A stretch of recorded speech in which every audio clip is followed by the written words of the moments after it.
permission to speak. Shadows hide you. I am listening. Our paths converge. So good to see you. Hail to you! Never lose hope. Here, Fred shouts. I hear you. It has only begun. Fight on, Fred!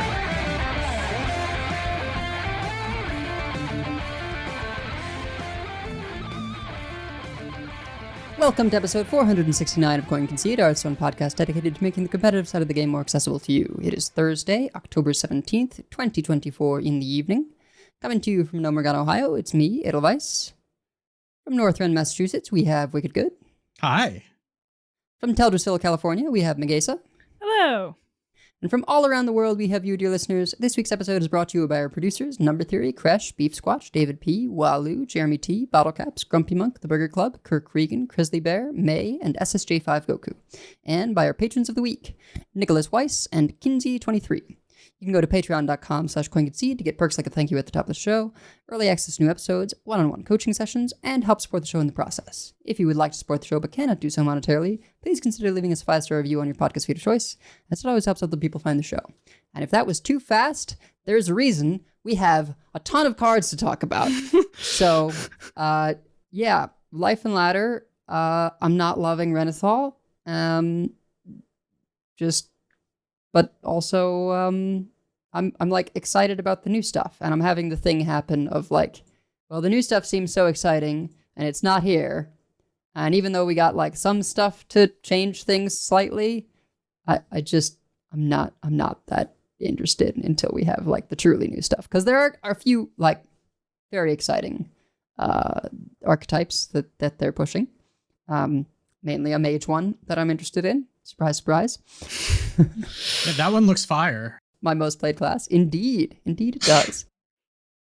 And yeah, besides that, I continue to work on D&D stuff and creating a soundboard with such classics as, this, for when they find cool loot, or, well, maybe this might not be a classic, but it certainly is with the tone of the campaign. Yeah, there were 2 criticals on our last fight, and characters went to 0 3 times. Oh. So Setting the tone nicely. Yes. look, when you fight the highest ranking members in an area of the dead 3, that'll happen. But they're dead. How could they be that scary? Well, because they can cast much higher level spells than the party can. Well, I mean, you can't cast things when you're dead. Merkel says otherwise. Yeah. Yeah. Merkel. Yeah. they're fighting, for any Baldur's Gate 3 folks, they're fighting sort of I guess not like, they're not the highest period, but just the highest ones that were in this place they were raiding. Followers of Merkel, the Lord of Bones, Bane, God of Tyrants, or something like that, and Baal, God of Murder. now you're gonna make me look it up, because I have his magic card Bane somewhere. So yeah, so it was exciting. They talked their way past like most of the rest of the security, but then still had the 3 most powerful to deal with. And they managed to survive. So now they just need to escape with a couple points of exhaustion between them. Much like playing against Renathal on ladder. Yep. Wow.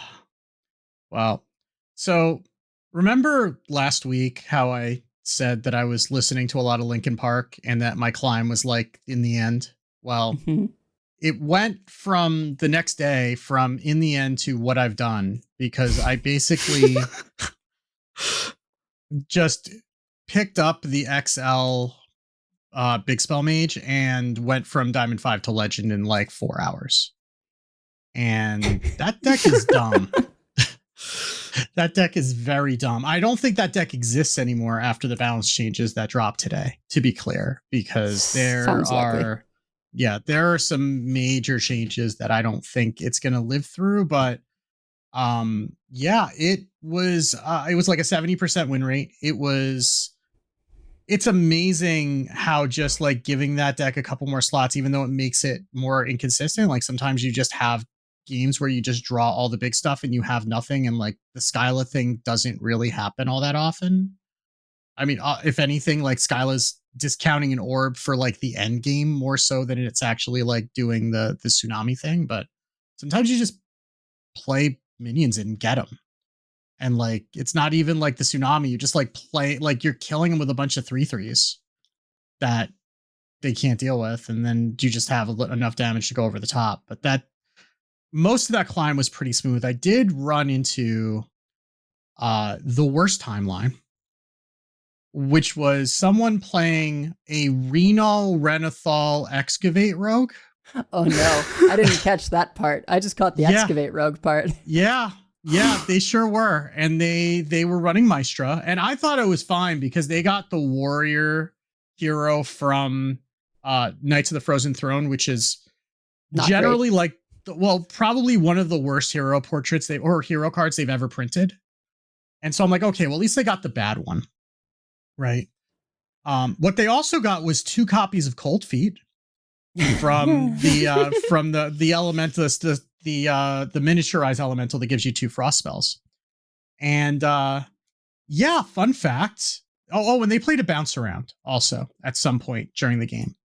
So fun fact, if you're not aware, if you have played a hero portrait and changed your class, then when they play tests, it replays all the rogue cards.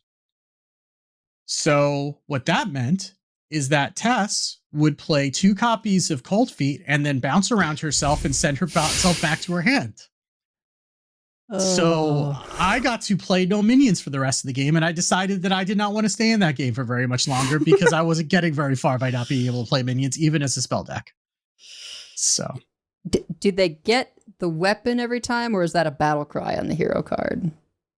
Or I guess they don't. You don't replay the hero because you're a warrior now. Yeah. So it didn't do that at all. But they would not have gotten had it done that, they would not have gotten the weapon. Like if they had changed classes again, you don't get the weapon because the weapon is part of the battle cry. They would have just gotten 5 armor and the hero power refreshed. But so I guess they could have whirlwinded me a couple more times if they wanted to, if that was going to happen. But yeah, that was the dark side of Renathal. I only hope that I'm not giving people ideas for what to do after the balance patches, because please don't. Like, don't do that. like anything else, please. But it was but it was a pretty quick climb to legend, and then I played a little bit more. I'm kind of floating between like 2,000 and 3,000 right now, which is fine given how dire my climb looked like at the beginning of the month.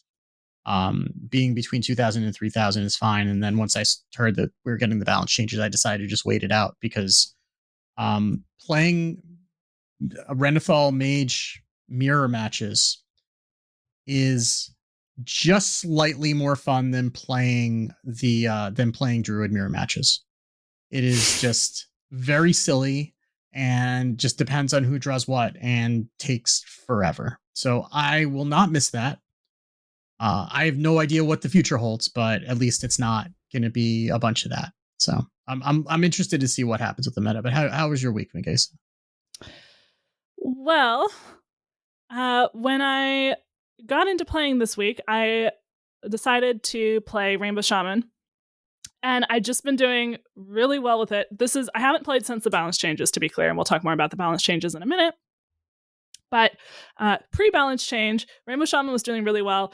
It's not like on paper favored into XL Orb Mage, but I had like a 65% win rate against them anyway across this week with all versions of it. I was mostly playing Rainbow with the Horn and the Conductivity and Skirting Death because you can just kind of win out of nowhere. And the new XL Mages are less likely to tsunami you every turn. Yeah. Because they're a little bit less built for that. They can do a lot of other stuff that makes them a better deck in this meta, but they're less likely to tsunami you every turn, so you actually can find an opening. But eventually I did switch to the Wave Shaman, sort of swarmy Wave Shaman, because that was looking like it was edging out as the top win rate deck. It was edging out Mage on like HS Guru, obviously a much smaller sample size, but now that we have like all the data from China, there's just way more data on everything, which is great. Might be why it was able to show up. So that also did pretty well, even though, occasionally Wave doesn't like you and doesn't work in your favor. Overall, I found myself back, I think I peaked at 260. That's pretty good. Pretty good. I'm pretty pleased with that. It's been a while since I've been up there. It's especially been a while since I've been up there with the deck that I'm not like a total specialist at. Like, yes, I've played a decent number of games of Rainbow Shaman at this point, but it's not like Undead Priest and Alterac where I had hundreds of games on that deck. I had a game where I faced Homie on Priest, and I'm like, oh no, it's Homie on Priest, but at least I know exactly what they're trying to do with Overheal Priest all the time, so I know, like, don't let their Amanthul die, because then they'll just get infinite more ones with Rest in Peace. Like, make sure that you hex that thing and stuff like that. And really planning around when the haulers are going to come out. We'll talk more about hauler later, speaking of hauler. And I was able to win against Homie, but to be fair to them, they got some really rough luck in that their Rest in Peace resurrected like a random thing that something had been waved into instead of their hauler. And that was very unfortunate for them. Otherwise, they might have won. So I also had a game where I faced a druid, and I got out of Cookie the 3-mana 2/4 from the mini set that no one's ever played on purpose that makes any drawn card temporary, you or your opponent. Oh, yeah. Uh-huh. My curve is low enough, and I had high enough mana at that point. I didn't burn anything. I was fine just top decking and playing what I got. But my opponent, being a druid, burned quite a few cards and couldn't clear it for a really long time. They didn't have swipe. Unfortunately, I didn't burn like the really important cards. I didn't burn Reno. I didn't burn Anar. I didn't burn Yogg. And I didn't kill them fast enough. Possibly because I was too excited about this really funny thing to focus on killing them properly. Which fair. I was like taking screenshots like, haha. And then I went, oh no, I'm going to lose this game. When they got the Sleep Under the Stars and drew a bunch after destroying the 2/4, I'm like, this game has flipped because I have not killed them yet. And then they renowed the next turn, and it was like, well, oh no, going somewhere else now. So, but overall, really enjoyed it. We'll talk more about where it might be now. Overall, even though I'm doing really well with the Renathal, I wish we didn't have Renathal. Yep. Same. I think yes, there are some people who enjoyed Renathal. It's a polarizing card, so there's people on different sides of it, but it rewards some strategies more than others, and those are like grindy value piles, and that's not necessarily what I want to play, and I don't want to play a Renathal deck myself. Apparently, the thing to play, by the way, is Pipsy Earthen Paladin with Renathal. Well, it was a day ago. But is it still today? Well, it didn't get hit by changes at all. Oh, wow. Unlike just about everything else. So basically, it is Pipsy Paladin, and then because Renathal exists, you add in like 9 more cards, and they're all Earthens. Yeah. Right. Yeah. Yeah. That tracks. This is Storm Rage of Blizzlet has said like this just shows the range of Hearthstone player that exists, right? He established on Blizzard that he's like straight not gonna play standard while Renathal is around.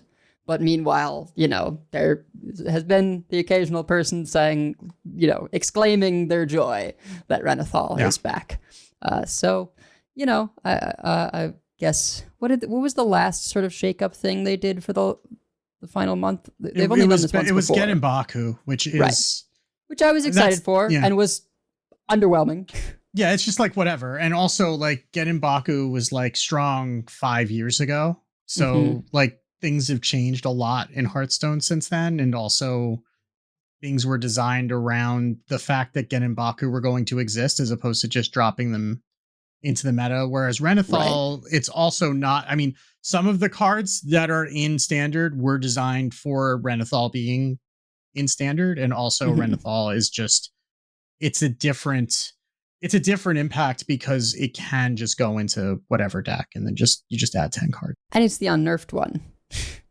And it's something that sees play in Wild. If it sees play in Yeah. Wild, it's going to be powerful in Standard. Well, I mean, so did Baku, to be fair. Yeah, that's true. If it sees play in Wild, not just because Wild has an insane amount of redundancy, then it's going to be powerful in Standard. That is a good clarification. But anyway.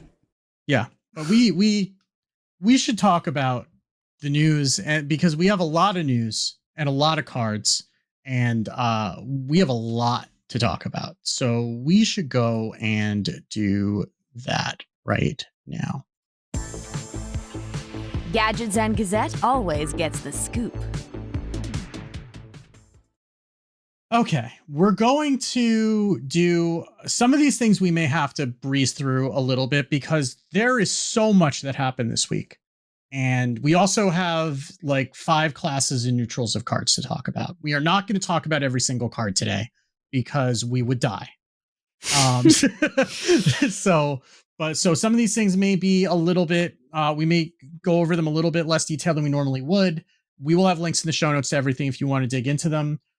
We will point out that theory crafting is probably going to be soon, but we do not know yet when it will be.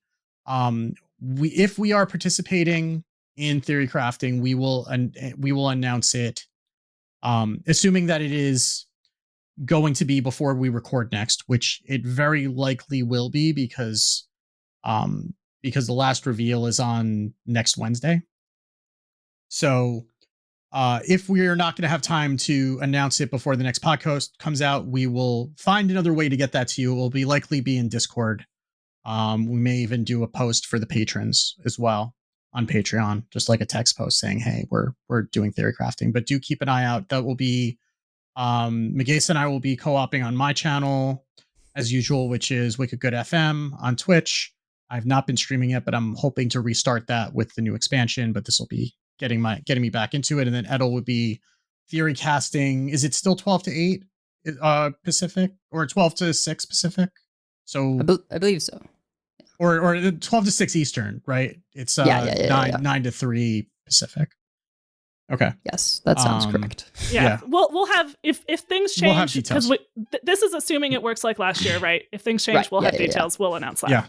Yes. But you're not going to hear about it in the podcast is basically the long and the short of it. So we will find another way to get that information to you. So we started out the week with some trinket adjustments for Battlegrounds. As usual, there's a lot happening here, and we're not really equipped to do it. There are a lot of trinket changes. You'll want to go look at that detail. You probably have already seen that if you're playing Battlegrounds. They also fixed a number of bugs in Battlegrounds. The one change that they made for Constructed, or one fix, was they fixed a bug where Razorfen Rockstar gained armor when the enemy hero gained armor. So it was working for both sides, apparently. Hilarious. So that was fixed. And there was also some bugs with the new returning players decks that only included one copy of the class's gift, and they didn't get a second copy. So after, if you are one of those people, or you know one of those people, the way to get the other copy is to have a Whizbang's Workshop pack and then going to the pack opening screen. So that's, I guess, because they were part of Whizbang's Workshop, that makes sense. But anyway, that's the fix for that. So that was 30.6.1, which was earlier in the week. That was on the 15th, which I believe was Tuesday.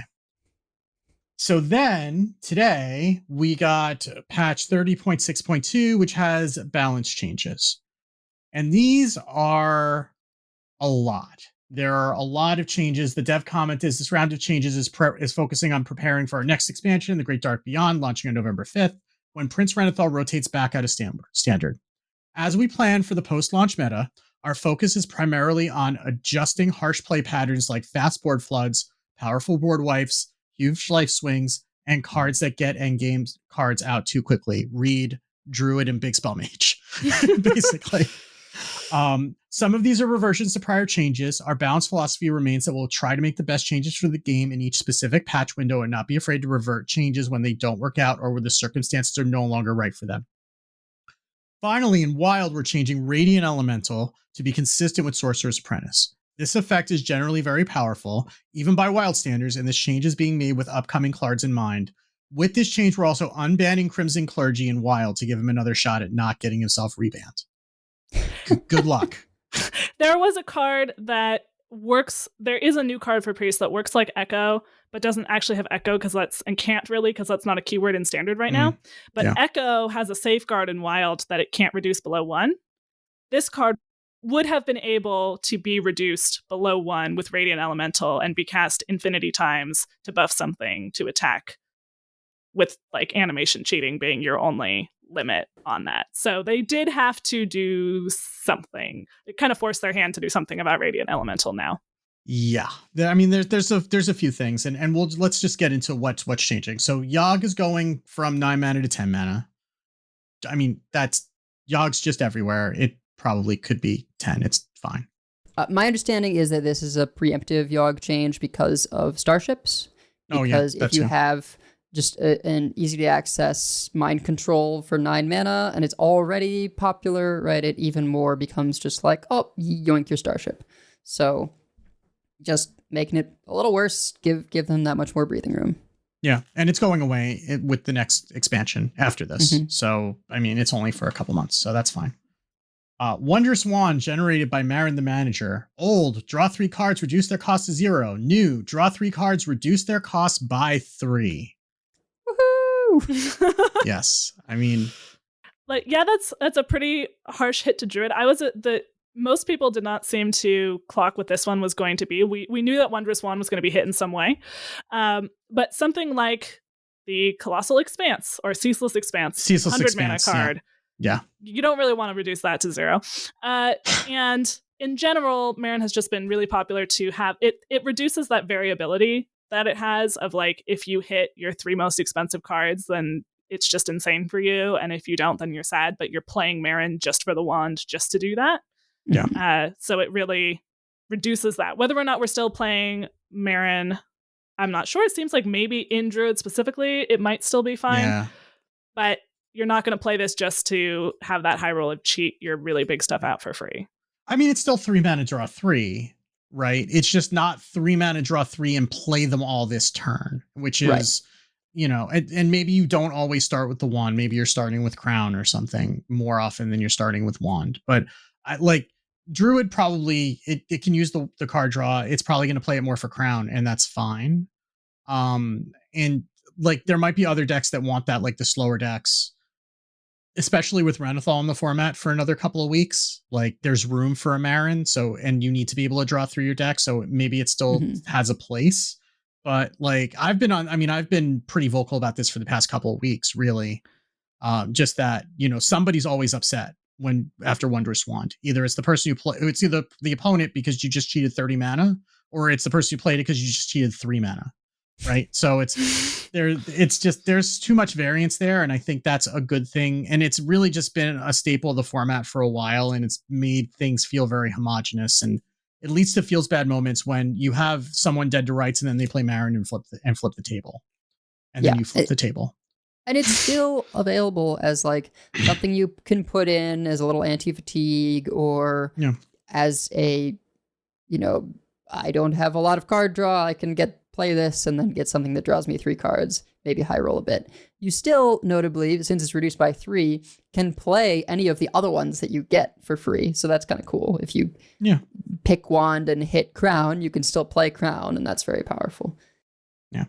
But you're not drawing that and playing Yogg, right? Like that's right. Which is really where it feels, or like, you know, or the Titan, or you know, whatever other bomb you're getting, like that's where it really felt bad. Reno, yeah, like it just bails you out. Like I've had so many games where they got bailed out by that, and and so many games where I didn't get bailed out by that, right? And it's just it never feels good. So I'm glad that they're making that change. Also, speaking of legendaries that were granted as expansion gifts, Puppet Master Dorian is going from 4 mana to 5 mana. And That's probably fine. Just, I mean, Druid sometimes just drops it on 4. It'll make that curve a little bit more. There are some decks, I don't know how often they're playing it now, but there was a version of Dungar Druid that was cheating this out with Oaken Summons. Yep. And that is no longer possible. Yeah. That is not on the table anymore. So, I mean, and Dorian is also another one of those cards that it comes down too early and it's got so much health. And it's just really hard to get rid of when they just drop it on 4. So maybe giving an extra turn will help a little bit. I think it probably does kill the Dungar Druid that's really all in on Dorian. That was worse anyway than the other Druids. I think there might have been an argument. I'm sure that they considered keeping it at 4 and reducing the health so that it's harder to tempo. But I think they maybe just wanted to completely slow down, especially since it's Druid and Druid cheats mana, make it harder to have that turn where you like play Dorian and then draw 3 cards and then you got your ANR and your Yogg or something. Yeah. Or even just drew a couple dragons. People would refresh mana with Funnel Cake and then play the, Pendant? Right? Yeah, Pendant of Earth. Yeah. So they can discover, an ANR or something else, and then, go nuts refreshing mana or whatever. So yeah, or they play Take to the Skies and get 2 dragons. I've seen that again recently. So yeah, like good riddance. Like, whatever. Like Druid needed to get hit a couple different ways, and it is. So that's good.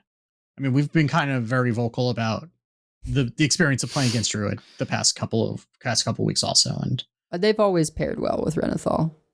Yeah. Oh yeah, they don't need help, right? And now they've got even more room for nonsense, so they don't need everything to be good.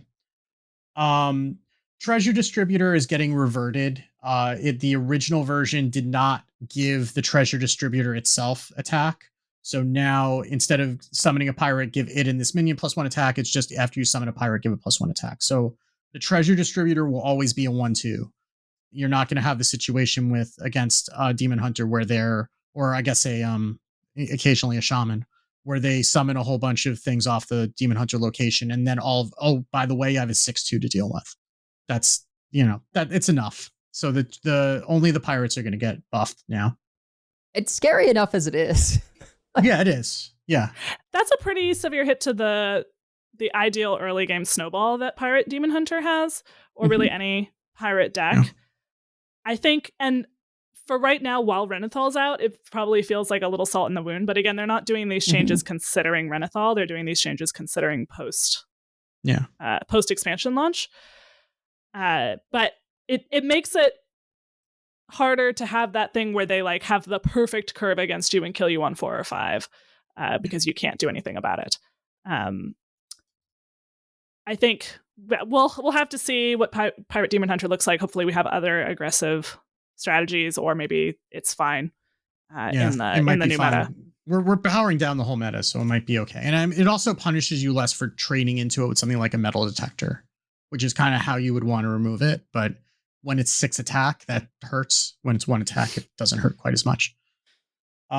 Speaking of hitting yourself in the face, Party Fiend is going from 1 mana to 2 mana, but it's going to be a 2/1 that summons 2 1/1 Fell Beasts.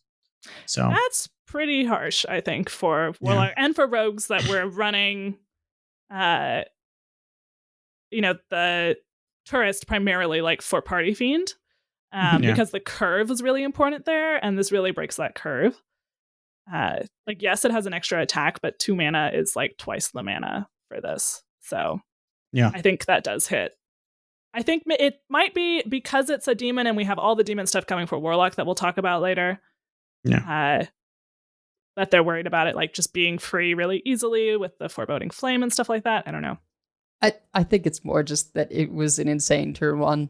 And Painlock is still very good, right? It's going to be very good. It's not good right now because of Renathal, right? But it still has the potential to be very good, and it's getting another card in the new set that is going to make it potentially even stronger. So yeah, I think that they need it. Basically, if you're hitting Big Spell Mage and you're hitting Druid, you kind of need to hit all the other, really powerful decks also. Otherwise, you're just going to have one. So they were just kind of hitting everything a little bit and just hitting Druid a lot is really the sense that I got.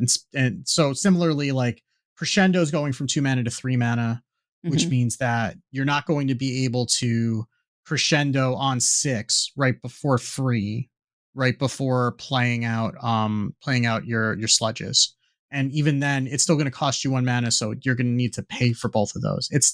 It slows down that kill turn a little bit, which will give decks a little bit more time to play against Insanity Warlock. Yeah. Yeah, I think the potential argument against all of these, I think, is less like, do you hit a bunch of things if you're hitting something, and more like, do you hit anything? Because this is kind of making everything a little less powerful. Is that the way that we want to go? I think there's an argument for maybe we don't necessarily want to hit so many things, but if you do start hitting things, you have to. Yeah. I don't know if I'm making sense, but just like, maybe we could have done a bunch less nerfs, or all the nerfs would be hard to do in the middle on nerfs. Yeah. Well, I guess the flip side of that, right, is that we're going to have a new expansion in a month. This is not the meta we're going to have because of Renathal anyway. But like, if we're either going to do these now, or we're going to do these 2 weeks after the expansion launches. So why don't we do this now and then make it so that the new cards are actually playable when the new set comes out, as opposed to having that 2 weeks where, oh, well, I want to play the new cards, but Insanity Warlock's too strong, or Pirate Demon Hunter's too strong, or Druid is everywhere, or whatever it happens to be. And then we're all upset that we're not getting to play with the new stuff. So I'd rather they do a big change like this now when the play rates are down, and either because of Renathal or just because it's the 4th month in an expansion cycle, rather than having to have those 2 weeks where we're waiting for them to do the things that we all know that they're going to have to do anyway. And a bunch of them are reversions, right? Like Crescendo, I think used to be 3 mana. Yeah, I think they cut the cost of a bunch of the fatigue cards all at once. Maybe it wasn't that Crescendo used to be 3 mana, but Popgar used to only reduce 1. Something like that. It used to cost 1 if you had Popgar out. Right. And so now that is the case again. So yeah. Yeah, that is true. And I think maybe what I wish more is that they wouldn't put Renathal and then not be able to balance for him, because they have to balance for next expansion. But we've already talked about that. You also could have just stopped that sentence after the word Renathal, and it would have been just as accurate. So, but I don't mind them trying to shake things up, and then I don't mind them trying to shake things up, and I don't mind them doing these balance changes ahead of time, because they're probably going to have to do them after the set launches anyway. So may as well just do it now. And like, they're definitely outliers in a sense. Like Party Fiend was being run, I think, in some fatigue warlocks, just because it was an insanely efficient 1-drop. Yeah, it is. Right? Yeah, because why wouldn't you? Yeah. Yeah. That's true. It becomes like a mulligan outlier. You want to play it in everything always. And it reduces, not for that deck, but in general, it reduces the buffing Ziliax substantially, right? So you could pay 1 mana for a discount of 3 onto ticking pylon Ziliax. Yeah. And it's just also a way for just 1 mana heal too when you have the weapon up, right? So yeah, I don't have a problem really with any of these changes. And I certainly don't have a problem with the next one, which is the Tsunami reversion. Yep. So Tsunami is going back down to 8 mana, summon 3 water elementals, because it never really needed to be 10 mana summon 4 or 9 mana summon 4. 10 mana summon 4 because of Skyla.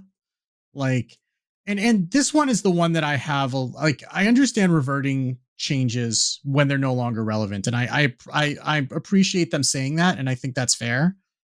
This is the one that still confuses me, because they knew that Skyla was coming out like a month later.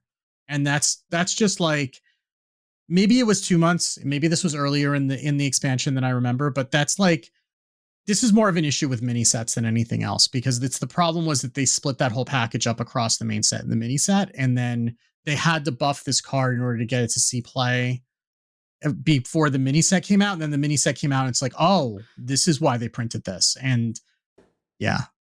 Well, and what was kind of cool about it for me at 8 was that you would be able to play it like not that long after the other buff that I did like, the elemental that like draws a frost spell and reduces it each turn. Watercolor artist. Yeah. Yeah. And so, if it's 8, that gets reduced to playability by about turn 5, right? No other stuff required. And I actually wonder if like anything needs to happen to Skyla if it doesn't summon 4 water elementals. Right. I mean, it's like in the deck as it is right now, it's either discounting like Sunset Volley or it's discounting the orb. And discounting the orb is actually terrible on curve because like you don't have anything in it yet. So like, yeah, you're going to get a free orb eventually if you live that long, but it doesn't really help you turbo out that game plan like this 10-mana Tsunami is. So I don't know if that orb deck stays the way that it is. It's certainly going to see a hit in win rate because it's also dealing with the Marin change also on top of, and the Yogg change in addition to the Tsunami change. So it's getting hit pretty hard too. And like that, and it's also just like reducing the overall damage output of that deck in a Renathal meta, right? So that's 3 damage per Tsunami, which means it's going to be worse as a board control tool. It's going to do less face damage when you have a clear board. And doing it again is not going to help as much. It might be actually a little bit easier in some cases because you don't have to worry about board spaces often. But even so, it's still not going to be, it's going to be a big hit for that deck, and good because that deck was kind of silly. Yeah. Yep. So another reversion is that Razzle Dazzler is going back from 6 mana to 7 mana. It probably never needed the mana nerf. It's like the mana buff, rather. I think the mana buff was really just reminding us all that it existed.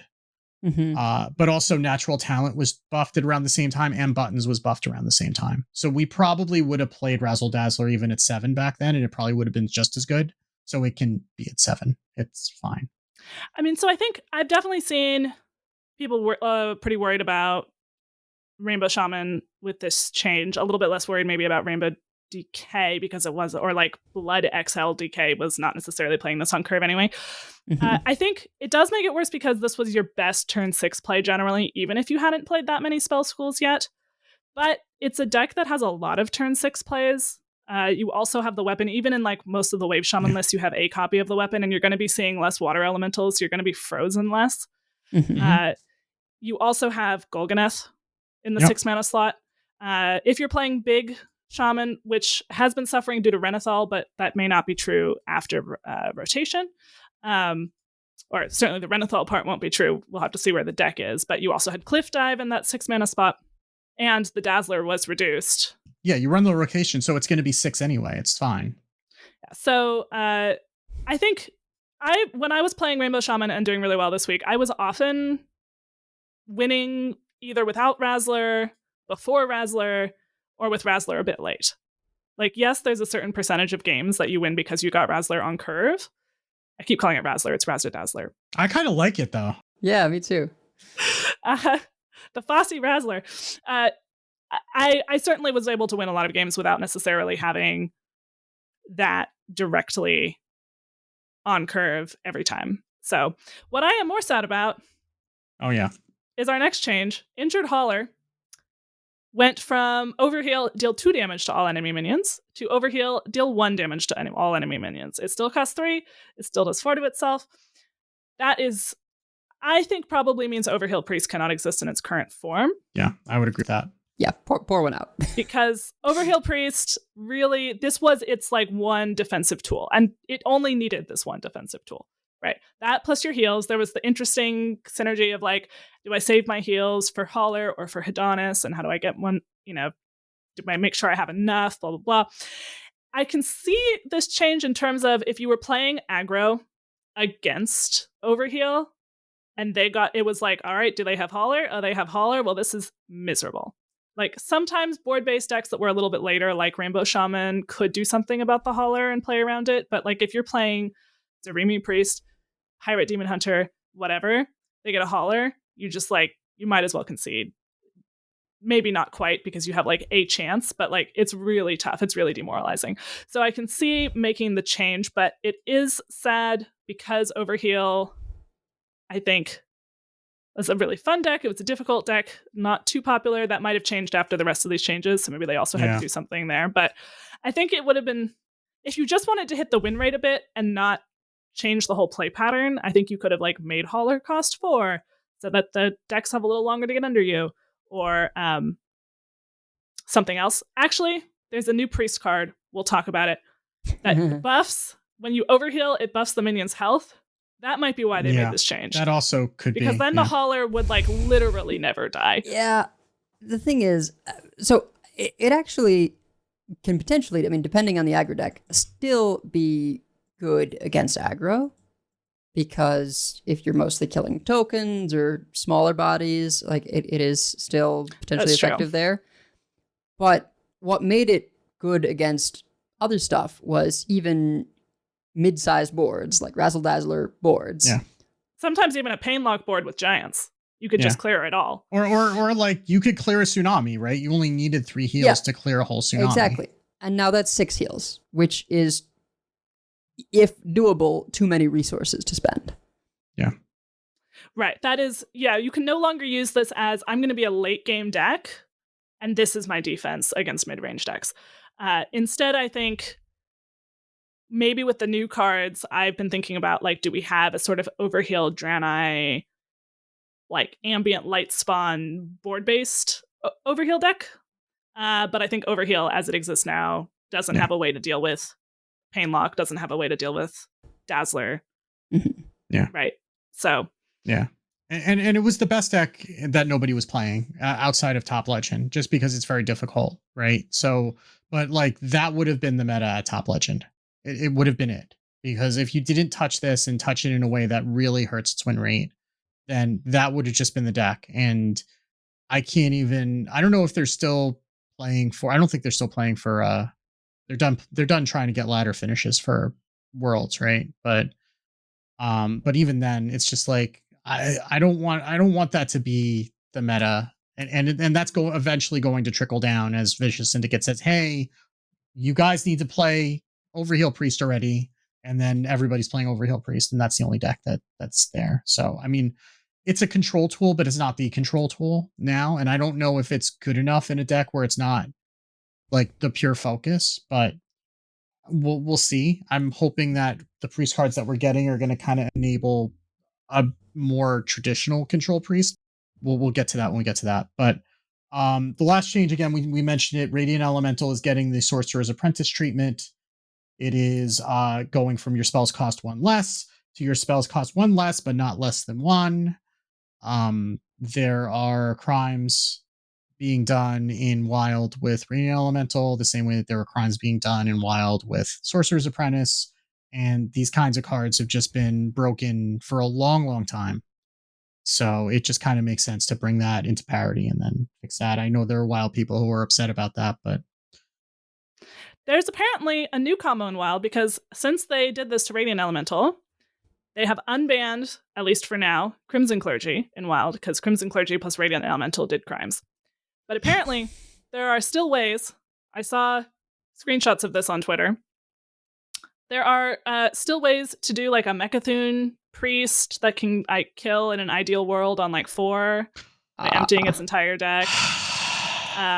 So we'll see about Crimson Clergy. But at least you don't have Radiant Elemental being the same kind of enabler that it was.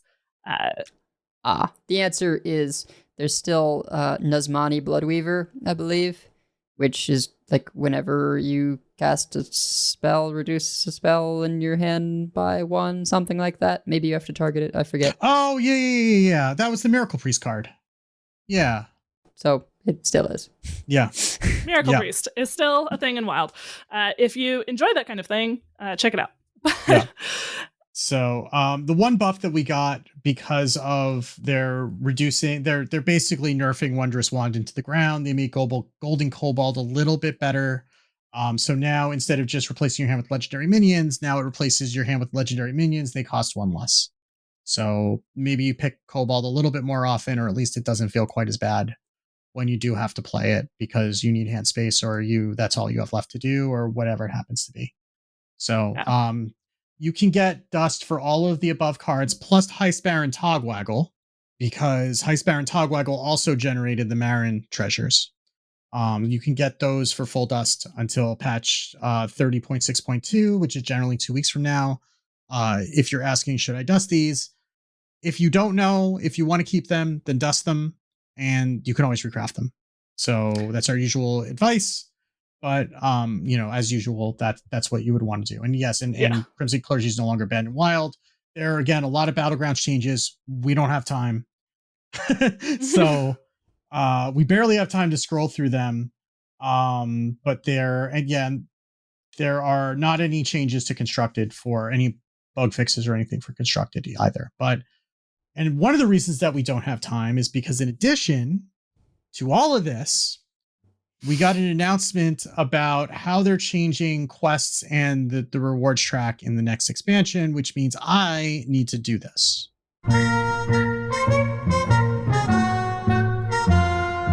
Time is money, friend. So we got an update from Tyler Bierman, who's the game director. So, I do appreciate him, kind of these kinds of things that are going to potentially be interpreted as bad news, because whenever you're touching the economy, there's always going to be people who are upset. I appreciate him putting his name to this as opposed to, letting other people in the team deliver this news or just letting it be from generic Hearthstone communication. So basically he goes through that they made a bunch of changes in weekly quests in patch 29.2. If you don't remember, that was when they increased all of the requirements for the quests and also increased the XP, and they overshot a little bit. They backed all those down. And then they saw that once they made that change, that it, instead of encouraging people to play more, which was the goal, that it was basically giving people just to give up on the quests that were too hard. So they made those changes, and then they decided that with patch 31.0, which is when the new expansion goes live, they are making 3 further changes to the progression aimed at giving players more accessible goals and getting them to new content faster. Their words, not mine. So 1, they're reverting all the weekly quests, both completion requirements and XP grant amounts, back to what they were prior to patch 29.2. So going back to win 5 games for the weekly quest, win 5 ranked games for the weekly quests, and all the other changes, they're going back to those levels. 2, improving the rewards track by swapping out 5 of the early 50 gold grants for 5 the Great Dark Beyond packs and adding 4 the Great Dark Beyond packs to the Tavern Pass. So the rewards track is the free part, I believe. And because the Tavern Pass is the part that you pay $20 for. So everyone will get 5 additional packs in lieu of 50 gold. So you'll be getting 500 gold worth of packs as opposed to the 250 gold that you would have gotten. And then if you pay the $20 for the Tavern Pass, you'll get another additional 4 packs on top of that for 9 total. And number 3 is that they are updating the regular Tavern Brawl reward pack from a standard pack to a pack from the latest expansion. And then they go on to just say that one of the reasons that they're doing this now is they wanted to have a full expansion cycle to see how those quest changes were going to affect things even after they backed it out. They weren't really seeing the kinds of impact that they were expecting from it when they put it in. So that's why they're deciding to back this out, and backing out those weekly quest changes allows them to also, and backing down the XP changes allows them to make the changes to the rewards track that they want to be able to make. I've been seeing a lot of different responses. It's really hard to figure out, looking at this, is this better or worse for me, right? Yeah. I think there are, for most people, it's not a huge change. And certainly, like, for example, the Tavern Brawl Pass, if you were not playing the Tavern Brawl anyway, then it doesn't really change anything for you because you weren't getting those packs. Nope.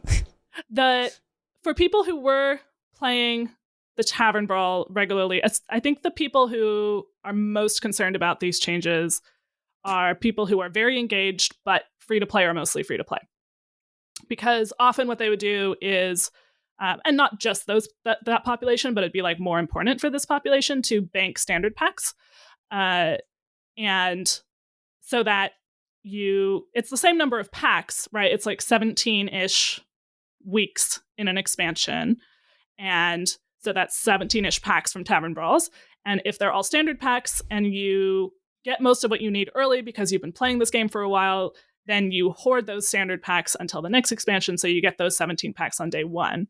This doesn't really allow you to do that. It does give you some extra expansion packs early through other means, but I think in that particular population, it's a bit of a bummer. It does change a little bit of that, like, you get these standard packs, and then everyone on the internet is telling you this like technically best thing to do is not open your packs for months when you get them. I can see why they don't want that to be the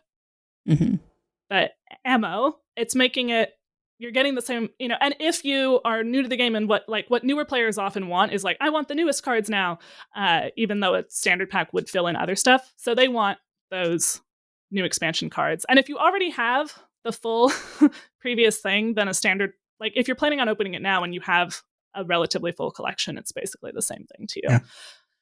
Plus catch-up packs exist now where they didn't before for the new players. In terms of the other changes, I made a spreadsheet. I have put the spreadsheet in the show notes so that you can see it. You can make a copy and change variables to attest to you. For the weekly XP system change, so the quests are easier to complete now, except for the win 5 games is arguably worse than play 10 games, depending on how it happens to go for you. But the other quests, some of them are considerably easier, but they do have the less XP. So the worst possible scenario is the first thing I calculated. That is, you played all the weeklies in both systems. The harder weeklies were no issue for you. You're really engaged. You play all of them anyway. So in that case, you're getting about, without the Tavern Pass, about 9 fewer packs worth of XP. Like the XP, like 1400 XP gets you 50 gold. So you're missing out on about 900 gold. So you're missing out on about 9 packs. Or with the Tavern Pass, that's a little bit more because you would have gotten even more XP. So it's like 11. Some of that is offset from these extra 5 packs on the regular track. And especially if you get the Tavern Pass, those extra 4 offset it even more. Yeah, though that will hurt more in this first go around, right? Because you're not going to have banked. You've got all the, well, I guess it's going to hurt less in this first go around because you still have the standard packs banked.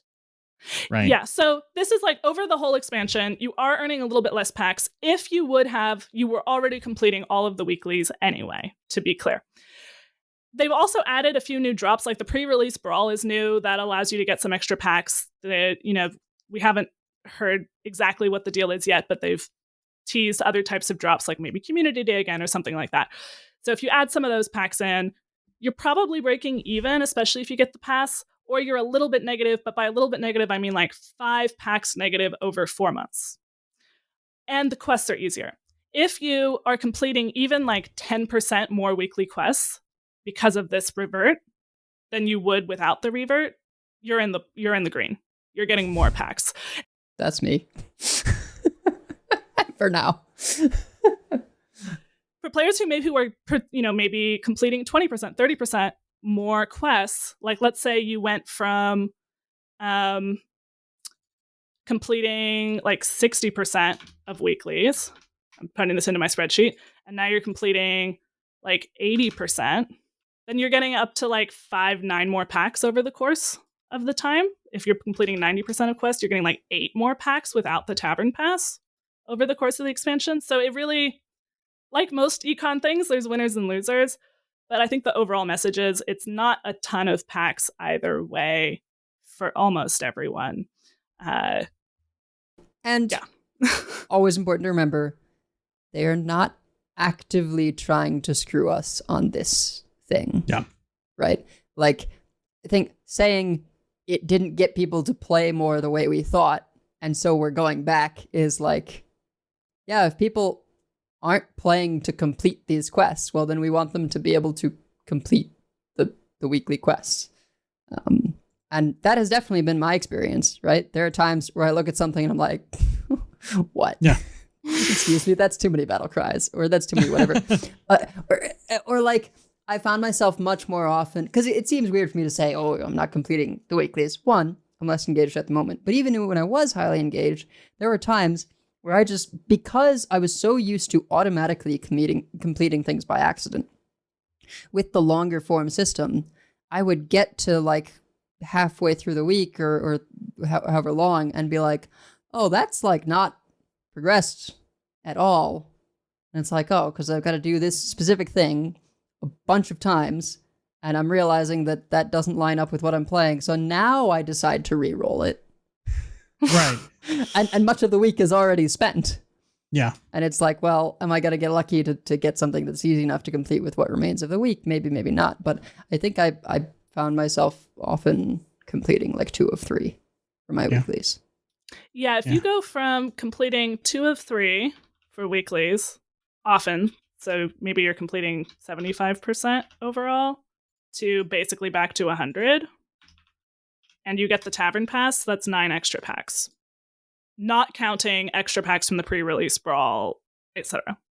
This feels like, like a session and your first couple weeks at a job trying to convince you to put money into a 401k. So if you live to be 75, then you'll get this. But if you live to be 85, then you should wait until... If you just put those packs under your mattress, they're not going to appreciate. Man, yeah, my any financial planner that I get's response to like, okay, but you see, I need $10,000 of to-go money. Just different currencies, just in case. Maybe in diamonds. Have you considered keeping your money in magic cards though? In mattresses? Is that what you said? Magic cards. Clearly a very stable and liquid investment. Sewn into the cushions of the... Yeah. I mean, you get some moxes, it's... That would probably be very effective. Yeah. They're very portable, much more portable than gold bars, I'll tell you that much. Anyhow. You just need to find the right person you can bribe with them. Yeah. I mean, at the end of the day, at the end of the day, the goal of the quest system is for people to play the game. So if if changing the quests is going to make people play the game less, then it's not doing what they're wanting to do, and they'll see that. It may take them a while, but they'll see that. I think the problem is that this is the kind of thing we don't want to have to think about, and we kind of have come to the peace with this system over the past 6 months. And I'd almost forgotten that they made the change by the time that they made this announcement. Like, I haven't really been thinking about it, and this just reminded me of that whole debacle. And now we're having to think about it all over again. And it's like, please just stop touching it. That's all. I like, if it's good or if it's bad, if it's fine, just like, please leave it alone. Please don't make me have to play that bumper again for this, because it's, it's just like, we shouldn't have to spend this much time thinking about it. And at the end of the day, then you start thinking about why these systems are here. It's not a good time for anybody. Just, I appreciate that they wanted to do something. It didn't work out. They're trying to make it right. And I'm glad that they're trying to make it right. Just please stop. It's good. Regardless, one way or the other, just leave it alone. We want this to be basically invisible to us. Yes. I don't want to think about quest math. Like, McGates has better things to do than put together a spreadsheet. Granted, it would probably be putting together a spreadsheet for something else, but still.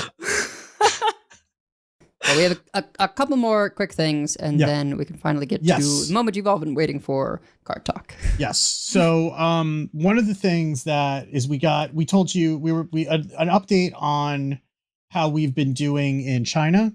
So we got our first, well, it's not our first update, but apparently they have broken 200,000 Legend players in China on the China server this month. And this was as of the 16th.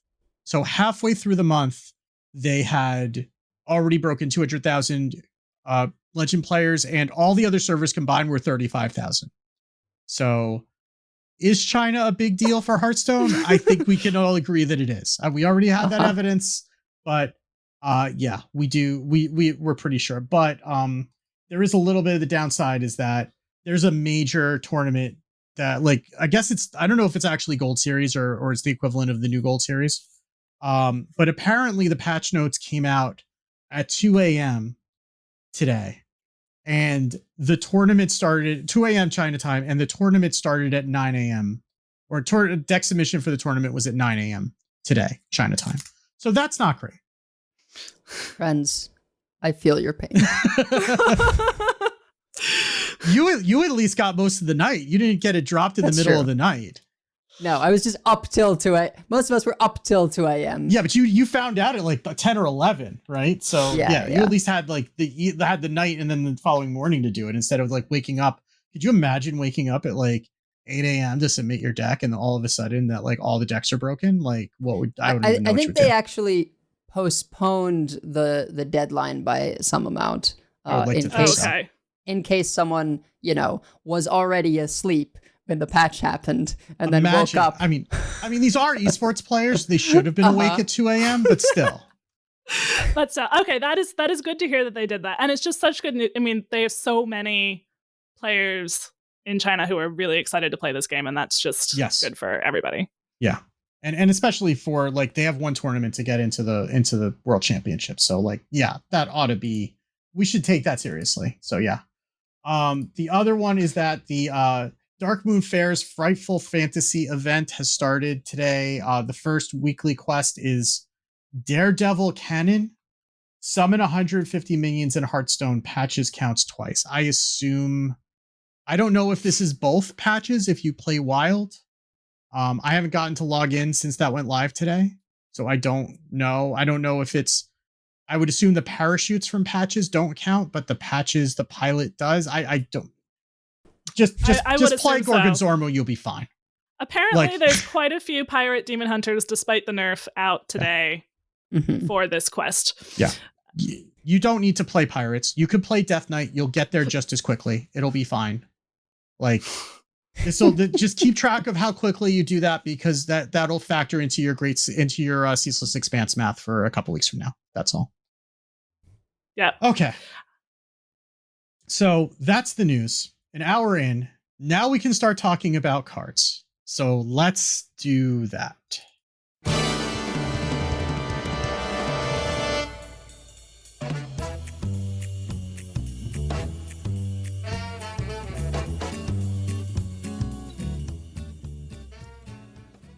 All right, so because of the pre-release brawl, the releases have been faster. They've been happening over the weekend, whereas previously they didn't used to happen over the weekend. So we have a lot of cards to talk about. And as mentioned, we are not going to talk about all of them.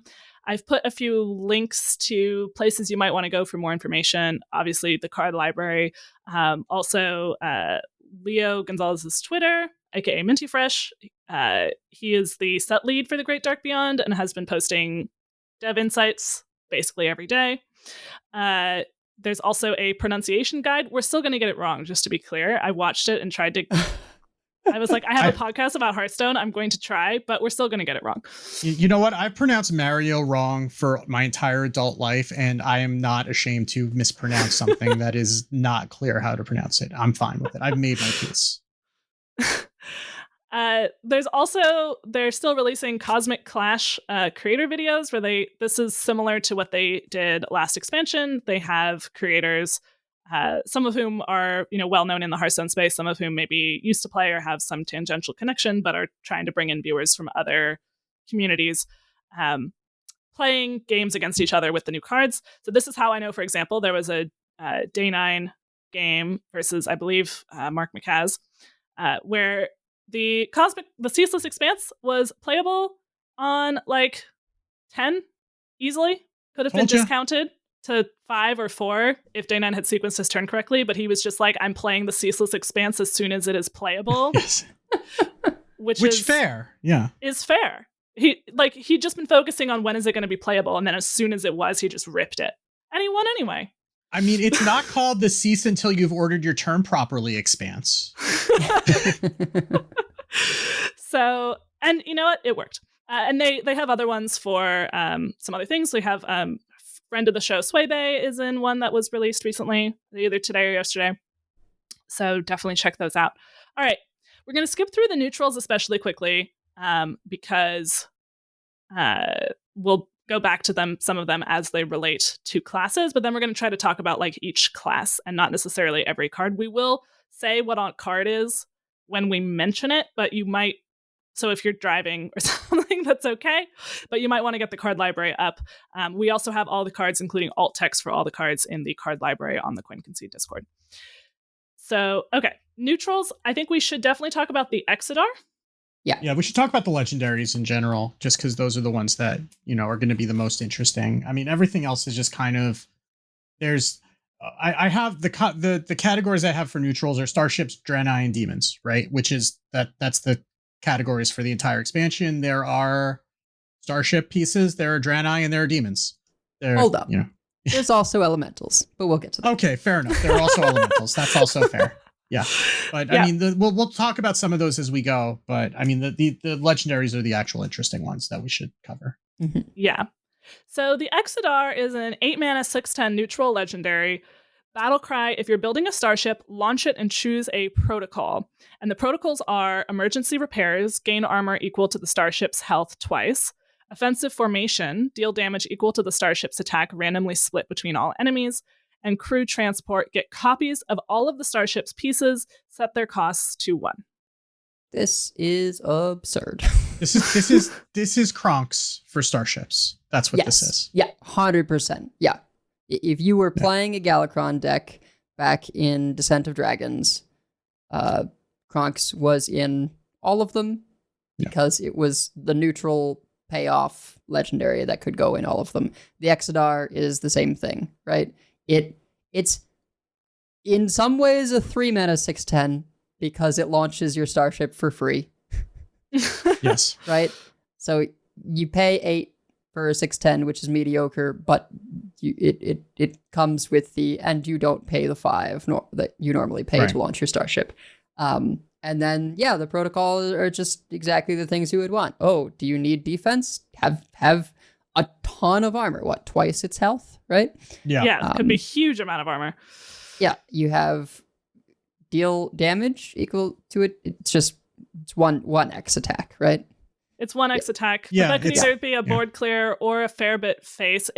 Both of those make it so that you have some immediate impact of your starship. Yes. Not all the starships have like an immediate board impact, and they can be vulnerable because they're a minion. But I mean, you get to pick which half of Denathrius you want, right? You either want the life gain or you want the deal damage to everything. So you get to pick half of Denathrius, or you get to get more starship pieces because and I think that would probably be like, if you're having to slam this on curve and you haven't really built up your starship just enough that you can just start building over right away, right? Like if you're playing this on 8, you've got like a smallish starship, but you really need to do that because that's your best play. And if you don't do it, you're going to die, or that's your best tempo play.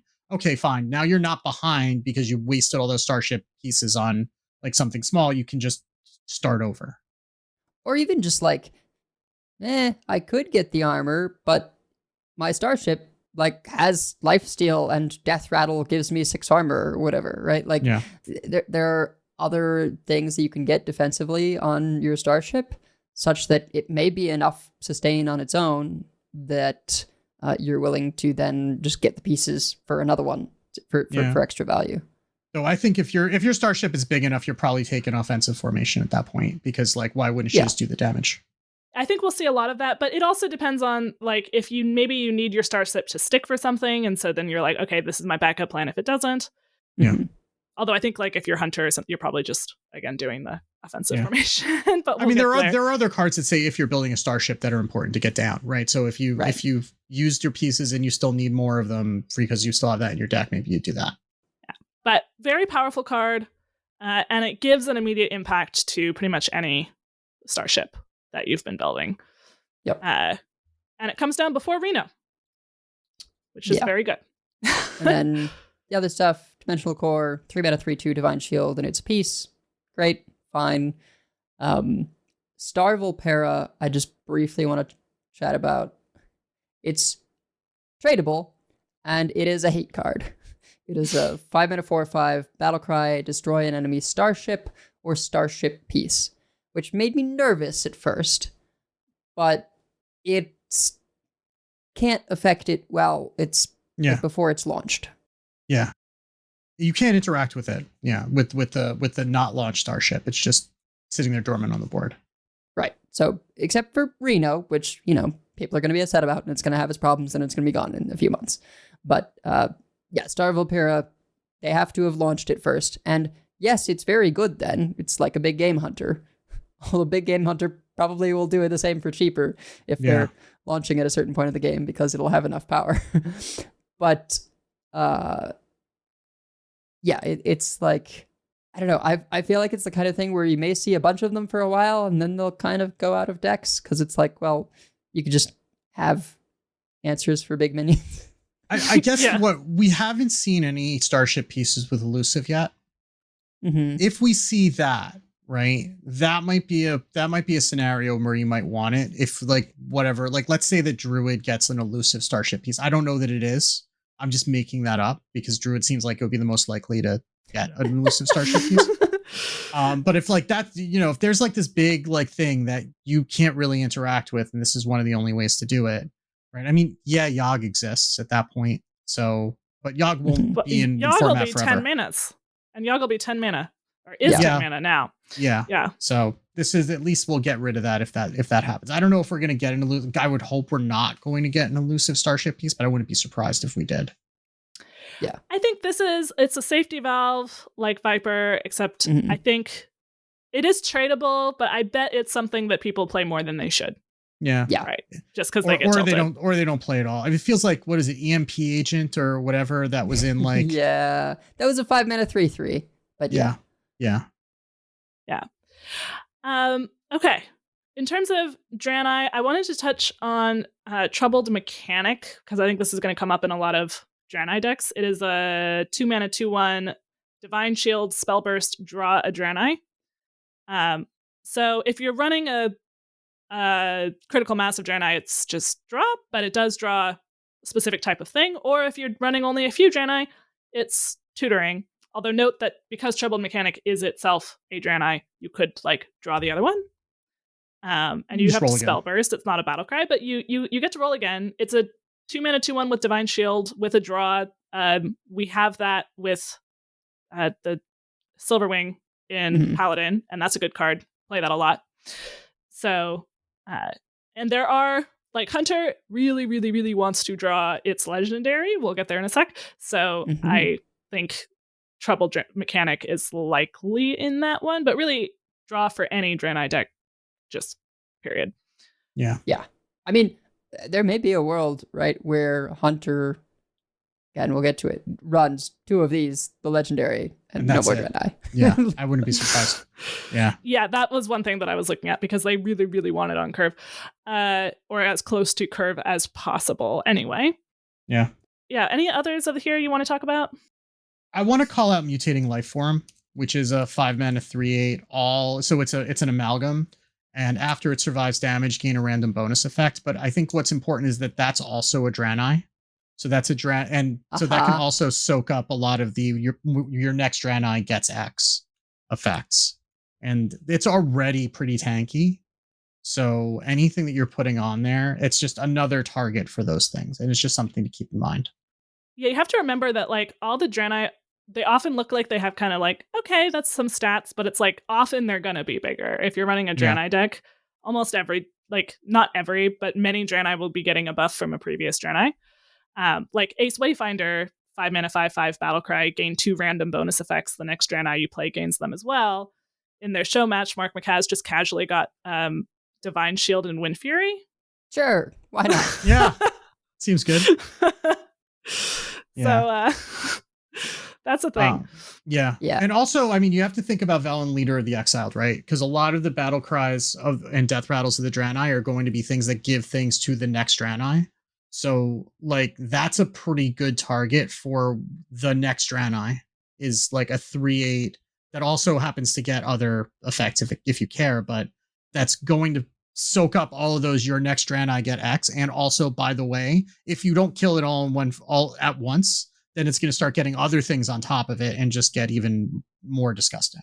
So, yeah, and I just look at the Mutating Lifeform and I see some kind of Enraged Warrior, and I hope that maybe there will be something for that down the line. That's not this set, but there is some cool stuff for Warrior. All right, there's some other cards here as well, but we can talk about the demons. So Kill Jaden is the big deal here. Kil'jaeden is a 7-mana, 7/7 legendary demon. Battlecry, replace your deck with an endless portal of demons. Each turn, they gain an additional +2/+2.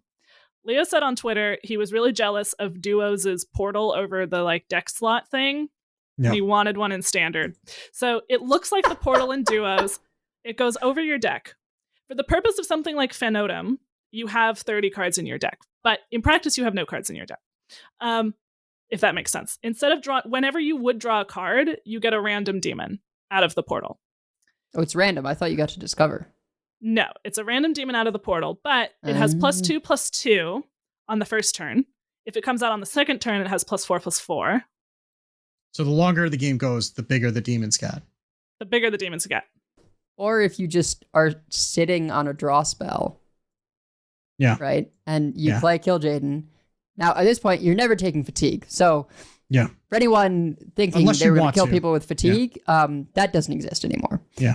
The only way you can take fatigue from that point forward is like something like encroaching insanity or something like that specifically says you take fatigue. Sure, but that's just Warlock. Like, yeah. I feel like there have at various points in, I don't know if either in duels or some things where it's like it does a thing to your deck or like you discover.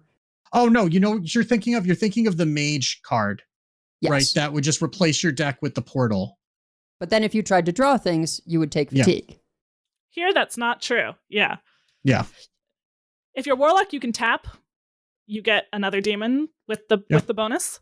And so you can never get... You destroy everything that was in your deck, but unlike Wheel, you're not taking fatigue. You're getting demons. But guess what? I'm pretty sure... Because I think I checked about this. If you play Wheel post Kil'jaeden, it doesn't blow it up. Because it's not... that would be amazing. Yeah. So you can Kil'jaeden and then Wheel, and you're still drawing demons. So you're not going to be taking that 15 fatigue damage that you normally have to do to try and fulfill the Wheel win condition. Now, you might also just say, hey, getting demons every turn that are +2/+2 larger each time is its own inevitable win condition, but probably would be a good thing to break ties if you're both in Kil'jaeden land playing, bigger and bigger demons. Yeah. So, I mean, it does make sure that the game's going to end soon. So, yeah. It makes sure the game's going to end. One thing that I discovered from the show game was that if you play a second Kil'jaeden that you discovered, it does not increase the amount of +2s. It stays the same.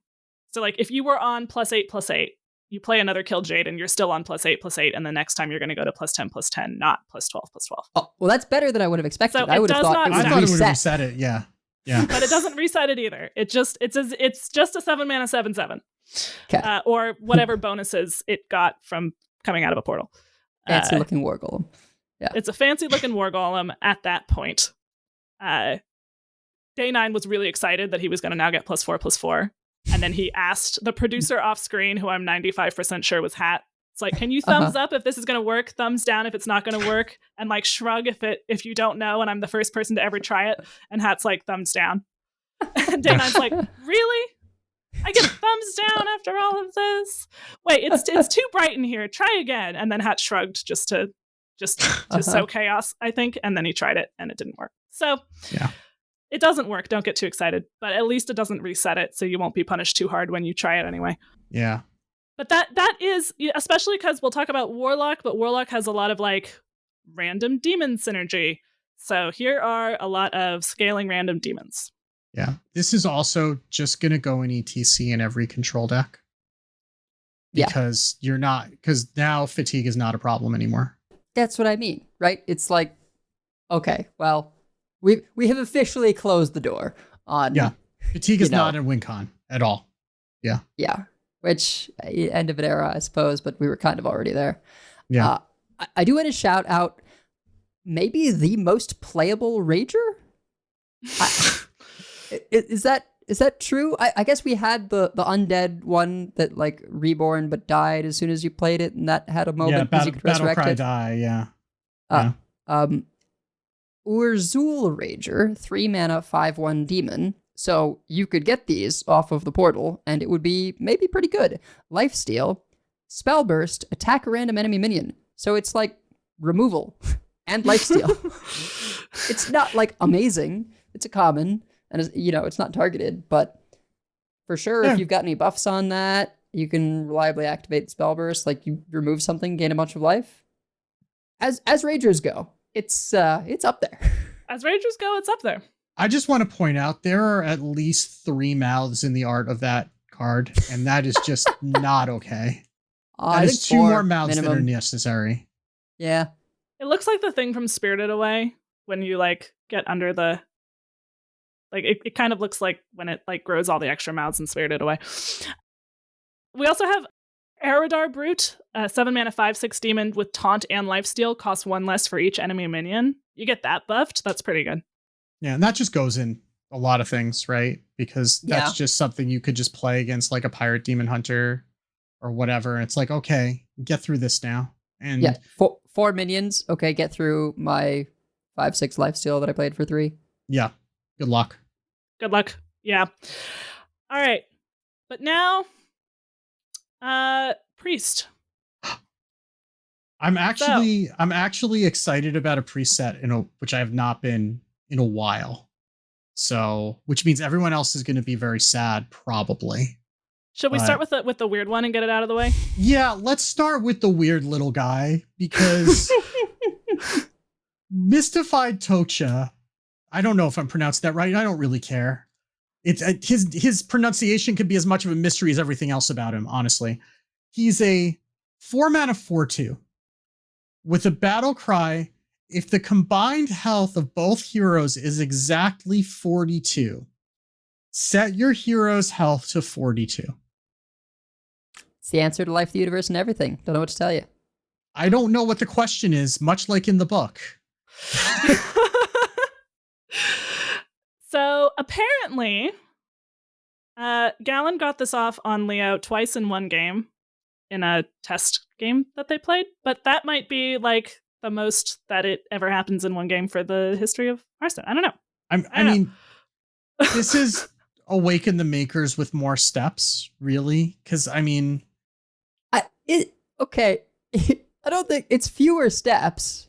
Well, right? That one was like within your control. This one is scratch card Awaken the Makers, right? This is like, I won the lottery because it happened to pan out.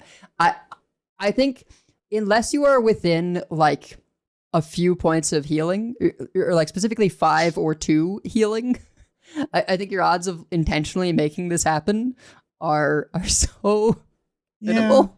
I mean, you have other things. You have like fan club. You have your hero power. You have the bottle, right? Like there are ways you can do it, but it's like it's a card slot for a lottery ticket.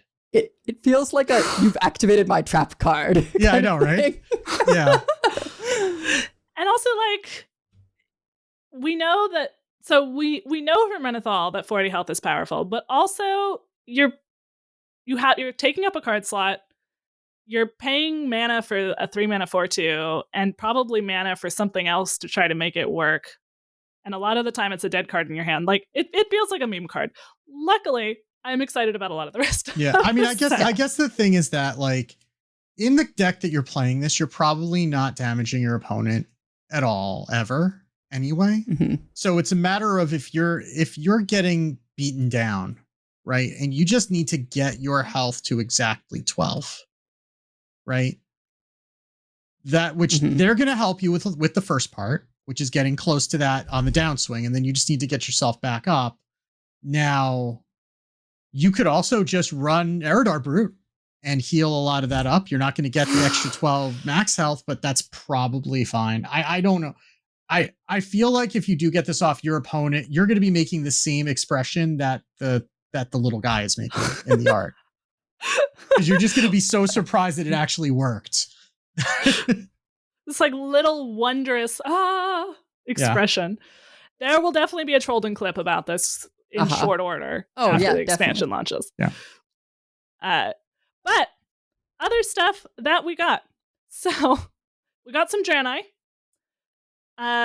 We got, for example, the Overzealous Healer, 1 mana 3/3, Death Rattle, restore 6 health to the enemy hero, spell burst, silence this minion.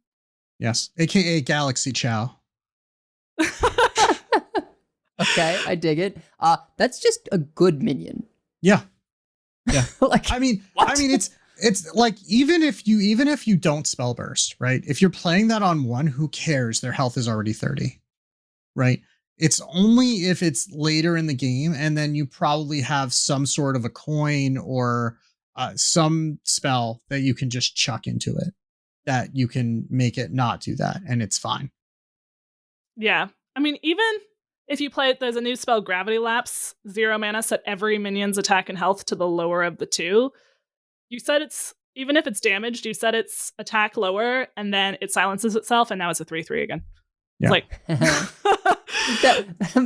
yeah, that might be like a little too cute, but that is cool. One thing to keep in mind, though, if you are playing this in a deck with Velen, Leader of the Exiled, it does not care.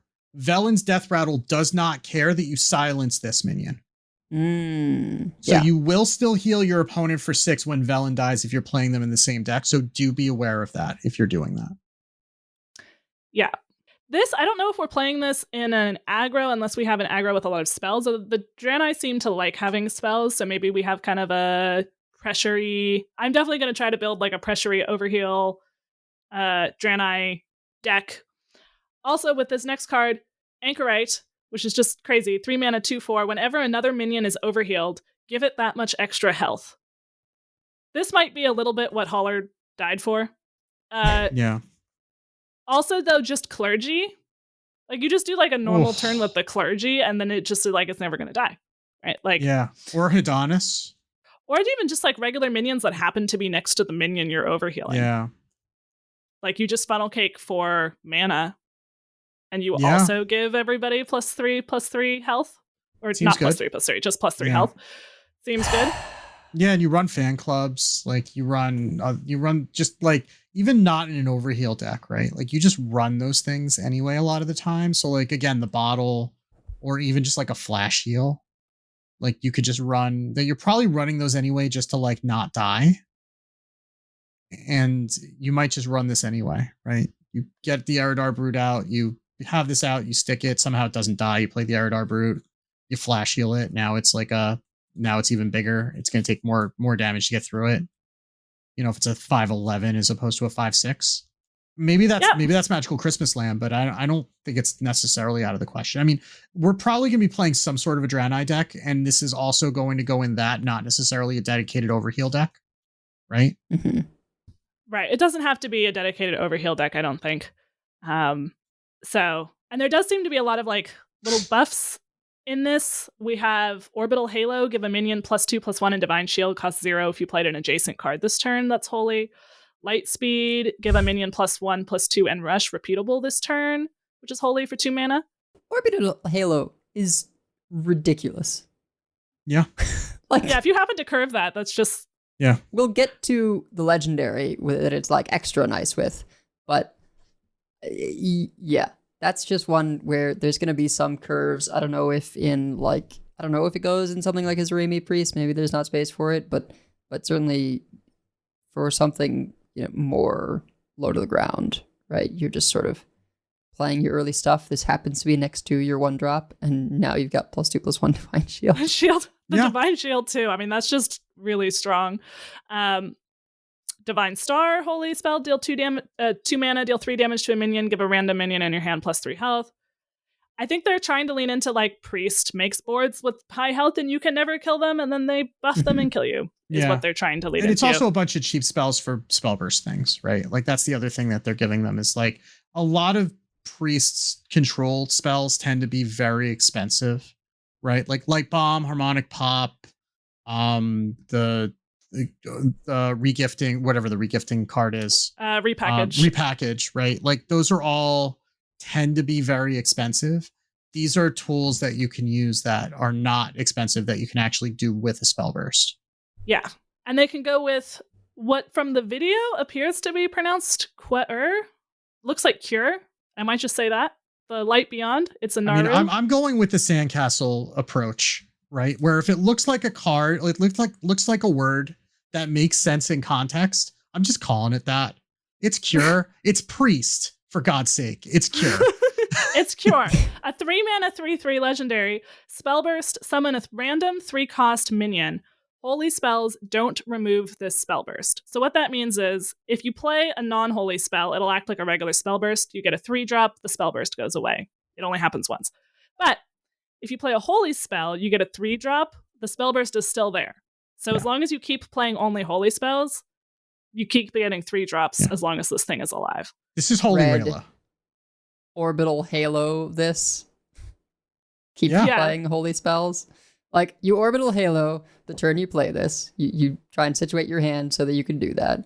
And then you have a Lightspeed the following turn and go nuts. Right? Like, Lightspeed, give me an +1/+2 and rush. So you can, as long as you're always rushing the last thing you summoned, right? You can keep doing this as long as you have mana. Yeah. Right. Yeah. It's 2 mana, summon a 3-drop, give it +1/+2 and rush.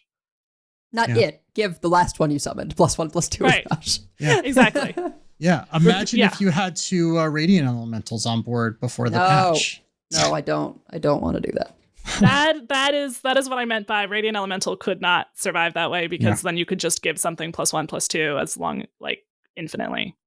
Well, and there's stuff in Wild to summon a copy of Radiant Elemental, right? So Yeah, so you could easily get 2 Radiant Elementals out, and then you're just off to the races. Yeah. So can't do that. But yeah. But I think what you probably really want to talk about, Wicked, is our other legendary. Yeah. So I am a big fan of I was hoping for a Xyrella, right? Because Xyrella is a Draenei. I was hoping we get a new Xyrella. We did not, but Iskar is a good consolation prize. So Iskar is a 5-mana 4/5 Draenei. With a battle cry, the next Draenei you play summons a copy of itself. So we already talked about the Amalgam, which is kind of nutty, right? Getting 2 of those. This also curves beautifully into Shield of Iskara, which is a 6-mana Draenei, which is a 4/8 taunt divine shield lifesteal. Yes, please. Yes, I would very much like those things. And yeah. You get 2 of them. Or you can get 2 Valens. Yeah. I have one thing that I don't like about this, just fictionally for me, which is that shouldn't a thing called Shield of Iskara be protecting? Well, she shows up Iskara? first, and then her bodyguards, pop up out of nowhere. Yeah, that's not how it should go down. She's gonna die before they get there. Listen. Listen, her whole thing, apparently, according to, I know nothing. This all the lore I've learned about this, I've learned from Leo's tweets, right? So apparently she gives herself up to, she sacrifices herself so that the rest of the Draenei can get to wherever they're going. So it's fine if she dies. Okay, It's sure. So it makes sense, kind of, lore wise, if she dies, but then the shields live on because they're the ones who are going to make it to the next planet. She's she does the hold out maneuver. Yeah, she's like Kobayashi Maruing or whatever, Anyway, and the other card that I'm actually fairly interested in is Gravity Lapse, which is a 0-mana spell. Set every minion's attack and health to the lower of the 2. It includes yours, but there are ways that you can, damage minions and then get them to go lower. You could use this in combination with Serenity in order to lower the health, lower the attack, and then lower the health after that. It's just like a 0-mana spell is actually kind of useful. It's going to hurt yours too, but if in the deck that's playing this, you probably don't have a lot of minions on board anyway. So it's probably going to hurt the opponent more than it's going to hurt you. I don't know how good it's going to be in practice and where it's going to fit, because this is clearly like some sort of a combo card that you need to combo with other things. But I think that that's something that has applications. You could also use it with Serenity if you've managed to partially clear the board. They have low health. Yeah. Then you do this, and then you Serenity after, and that might kill them if they have 2 or less health.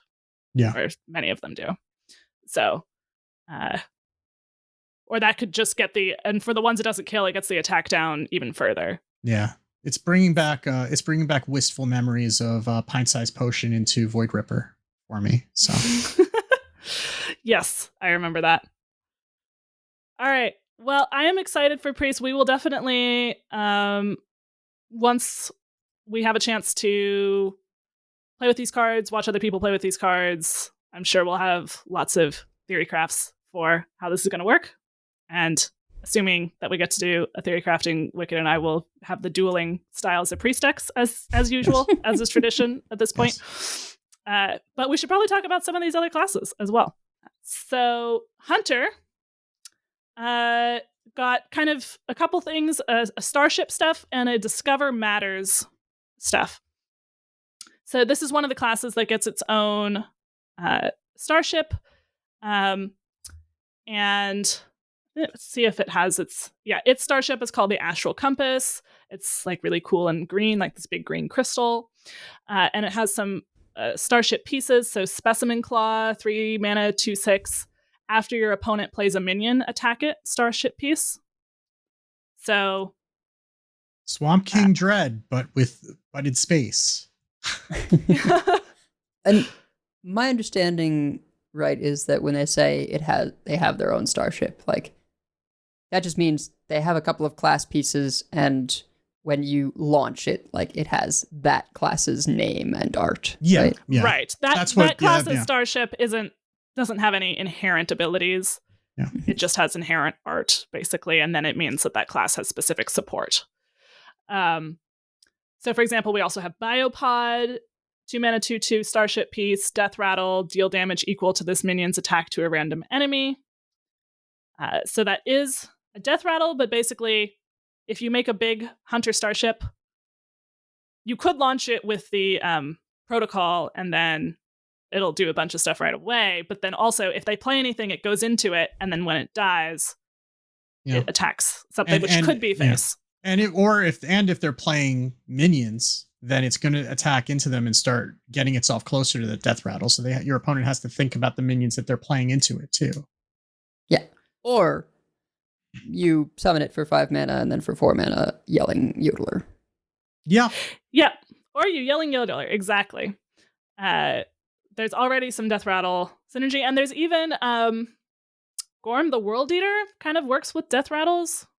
It's a 3 mana 12/12 legendary beast, dormant for 5 turns. At the end of your turn, destroy the minion to the right of this to awaken 1 turn sooner. I think you think of this as like a Death Rattle killer that eventually gives you a 12/12 rather than a eventual 12/12, if that makes sense. Oh yeah, this is like a lock for some kind of egg hunter or breakfast hunter. Yeah. Yeah, and we even have a new egg. Extraterrestrial egg. 0/2 Death Rattle, summon a 3/5 beast that attacks the lowest health enemy. Yeah, that's a creepy looking card too. The Egg Burster token. Yeah. That is spooky curve, right? Like going either extraterrestrial egg or the Nerubian thing. It's going to present that choice that I think is what makes these decks good when they are. Of do I ignore the egg because they might not have it, right? And then they've got to figure out how to buff or otherwise kill their egg, or do I kill it so that if they want to play their Gorm, they're going to be eating their 4/4 or their 3/5 or whatever. Yeah. And I think a lot of times you're just going to leave it, and then Gorm's going to come down, nosh on the egg, and be coming out all the sooner. And even though it's a vanilla 12/12, like I think it's going to be awake on turn, like at the end of turn 4 a lot, right? Or so it would tick down once on turn 4. It would tick down twice every turn, basically. So I think you'd have to wait. I guess turn 5. I think you might have to wait till start of turn 6 if you play this on curve. It'll awaken on the start of turn 6. So you play it on 3, it eats something, now it's dormant for 4 turns, right? Then your next turn it's dormant for 3, you play another minion next to it, now it's dormant for 2, so it's going to take 3 turns minimum to wake up if you're feeding it every turn. So it's either the end of turn 5 or the beginning of turn 6 or something like that. Yeah, and it much like me takes a much longer time to awake if it doesn't have a healthy breakfast. Yeah, but if it does, then end of turn 5 it wakes up, and if they don't deal with it, you can attack with it on 6. Yeah, which 12/12 on 6, I don't know, that seems okay, especially or perhaps only, but you know, if you're running it in a deck where it eating stuff is going to be activating things. Yeah, but you do want to be careful about that. But you also have to be careful to time it, right? Because if you time it wrong, if you're not being careful with your positioning, it will wake up a turn earlier than you want it to. Because you don't want it to wake up on your going into your opponent's turn because then they have a chance to kill it for free. No, you Well, do, but- because then you can attack with it on the following turn. Oh, yeah, I guess that's a risk reward type of thing then. Yeah, I suppose Yeah. that is what you want it to do. But yeah, either way, they're going to get Yeah. a chance to kill it for free. So I guess it doesn't matter. But then some of the really exciting stuff that Hunter got was a Discover Matters things. And the key here is the other legendary Exarch Niall, 3 mana, 3/4 Draenei, Battlecry, replace your hero power with tracking. So that is the card tracking, discover a card from your deck. For 1 mana is your hero power now. Pretty good. Pretty Yeah. good. As we By know itself, from pretty good. as we know from Demon Hunter, 1 mana hero powers are famously balanced and never overpowered. It's 1 mana tap, but you don't hurt yourself and you get to discover the card that you take. So And it doesn't burn the other 2 copies. It's not original tracking, it's current tracking. Right. So pretty good. And she even has extra synergy, such as Alien Encounters, 5 mana, summon 2/5 beasts with taunt, cost 1 less for each card you discovered this game. Or Parallax Cannon, which is a 2/3 weapon that has +2 attack if you've discovered this turn, and also Spellburst, your hero is immune this turn.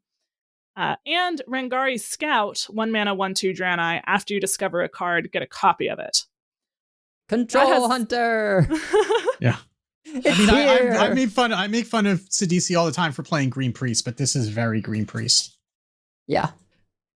The only problem with Rangari Scout is that it's also a Draenei, and you want to get, like, it makes it harder to tutor your Exarch Niall, but maybe you don't care that much if you tutor the Rangari Scout. And you would also play, Yeah. like, bird watching and other ways to try to draw your minions, right? In this deck. Yeah, I could see a world where it's like, okay, you're very discover focused, that maybe Rangari Scout is also worth drawing off of the mechanic. So one important thing that we should mention here is that they did change Overplanner to no longer say discover, because Overplanner says discover 3 cards from your deck and then rearrange them and put them back on top. It is no longer discover, which means that you will not get 3 cards from playing Overplanner because you're not actually discovering. Yeah, it works the same way. You'll yeah. still see 3 choices, but you're not technically discovering them. You're just picking them. Yeah, I did ask Hat if they were making the same change for Theatar, and he said that would be very funny, but no, they're not changing that. So, so do with that what you will. In Wild, you can get an extra copy of what you steal with Theatar. Yeah. Yeah. Go ham. But for Overplanner, yeah, before you get too excited, they did change that specifically because of the Discover synergy in this set. Okay, we got a ways to go. We got a ways to go. Okay, I'll just really detailed notes is one other thing you might be getting a copy of. Discover a beast that costs 5 or more, reduces cost by 2. Seems like something you might want 2 of. But all right, Yeah. Warlock. So Starship also for Warlock, as well as demons type of stuff, and Kara, the Dark Star, which we're just going to go by just ignoring the apostrophe there. So their starship is called the Nether's Eye. So it's like a Legion starship instead of a Draenei starship.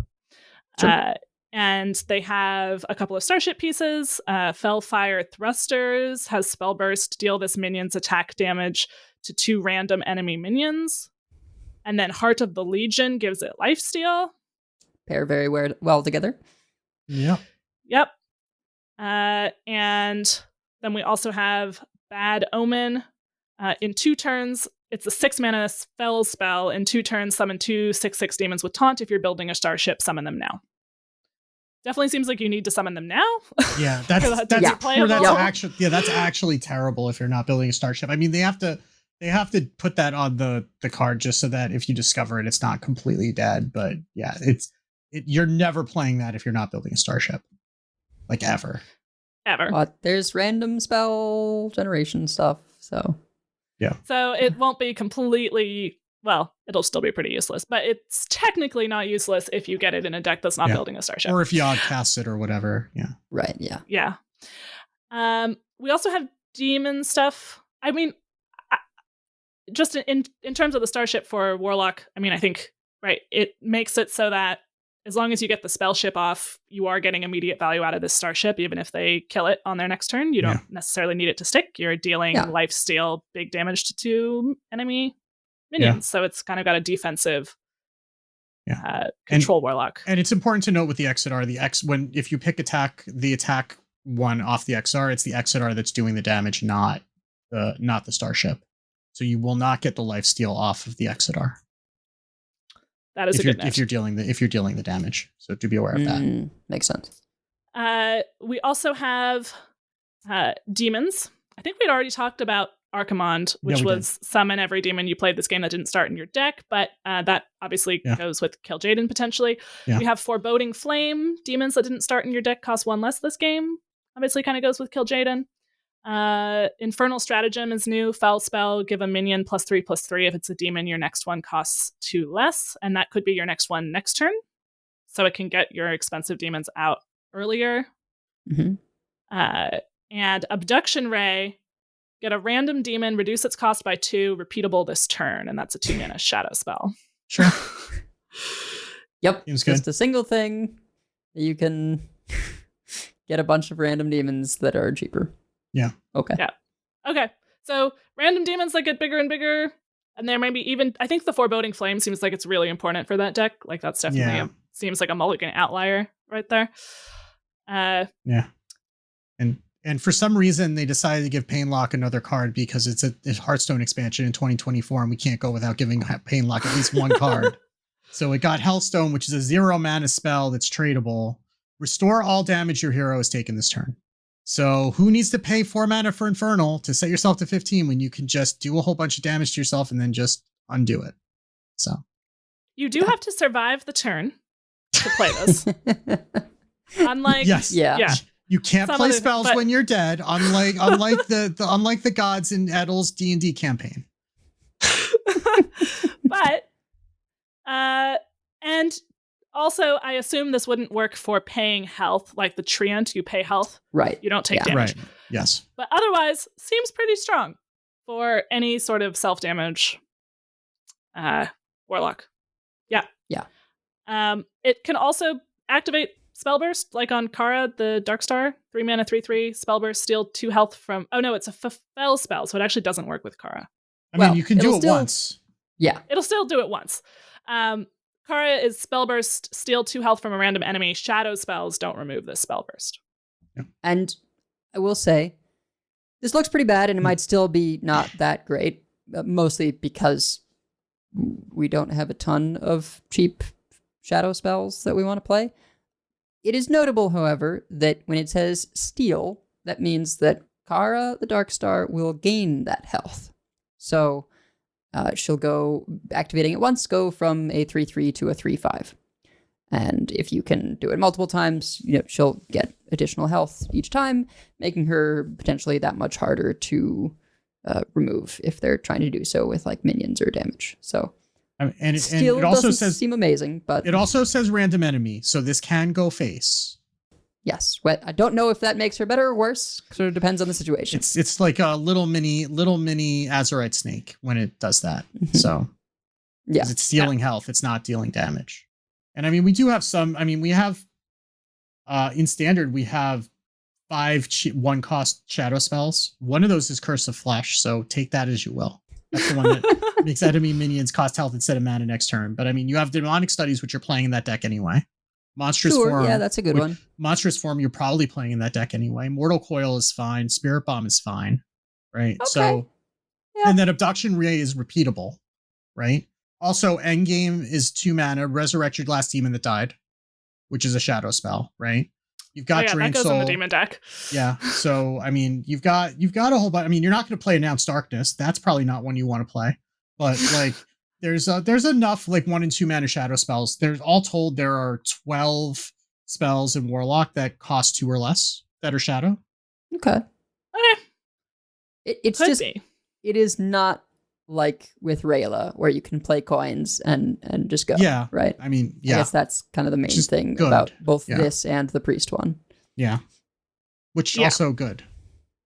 Yeah. Sure. Yeah. Rayla not being good enough is not why Rayla Mage is not a thing. Yeah. Yeah. But speaking of Mage, Edel, I will let you lead this one because Oh, thank you. So, Mage has a lot of exciting stuff. We saw some of their Drakari things in the first few reveals, but now I believe we have the entire rest of their set. we do. So we'll start with the last Draenei thing, which is 5-mana 5/5, Exarch Hataru. Battlecry, discover a spell and reduce its cost by 1. If you play it this turn, repeat this effect, which is kind of a more expensive Fireheart, right? If Yeah. you remember the Shaman Instructor Fireheart, 3-mana 3/3, did the same thing, except it didn't do the cost reduction. So I guess here, if you're hitting, 1-cost things, you can make it run a little longer. Not sure if, since this is 5 instead of 3, how it compares, but I think it's solid. And I guess off of Velen, this is just gives you a random spell and it costs 1 less. But Well, I mean, if you kill off Velen on your turn and then you True, can play that true. spell, right? It'll give you a random spell. Yeah. If you can play it that turn, then you'll get to discover another one, presumably. Yeah. There's another weird spell generation thing called Pocket Dimension. It's a 4-mana arcane spell where you discover a spell and you repeat until you see one for the second time. That is worse. It doesn't come with a 5/5 body, and very unpredictable when it stops. It feels like an arena thing that sometimes will just fill your hand. It's better in Wild, right? Because there are more spells in Wild than in Standard. No, that makes it worse. Why does it make it worse? You get to discover more times. Yes, it makes you less likely to hit duplicates. They're probably still trash. So yeah. Well, I This is, suppose. by the way, this is Pocket's card. Pocket Trains. Yeah. Pocket Train's card. There you go. And the flavor text says, on average, this gets you around 3 cards, and none of them have overload. Because apparently he was famous for doing draw 3 with overload with Golganath Sure. every time. So, yes. And I guess I'm not sure whether the on average this gets you around 3 cards is actually true or not. Yeah. In Standard, Yeah, but maybe not. I don't think it matters. It's just one of those things where it's like it might come up sometimes, but I don't think it's like usually something you're running in your deck. It's also an arcane spell, which is relevant for Druid, because Druid has that thing that gets at random arcane spells. That is probably where it'll happen more, which is, I wish I didn't know that. But anyway, exciting spells for Mage are all fire spells. If you caught our Elemental Mage looks fire thing earlier from Wicked, that's because the elementals in Mage all care about fire spells. So starting with Sarun, a 6-mana 7/6 elemental battlecry, give all elementals in your deck fire spell damage +1. Well, previously, the fire spells we had were Fireball and the 1-cost where you deal 2 damage and get a Flame Geyser. flame elemental. Yeah, Flame Geyser. So, those you'd be willing to play before, and now they're even more appealing. Well, there's one more that you're not mentioning, though, which are the eruptions from Incendius are also fire spells. Oh. And, And Incendius is an elemental. Just saying.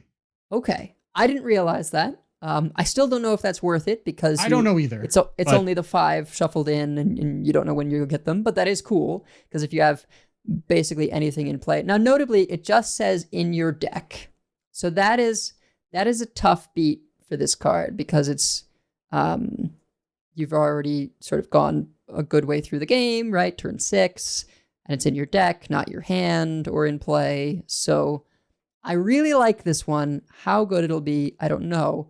But we do have Blazing Accretion, which is a 3-mana 3/1 elemental battlecry. Destroy the top 3 cards of your deck. Any fire spells or elementals are drawn instead. So you can run 2 of those. They each draw you 3 cards. That's insane. Yeah. Because the deck that's playing this is just running elementals and fire spells, and that's it, probably. And you already have the one that draws you a card for each elemental you played last turn.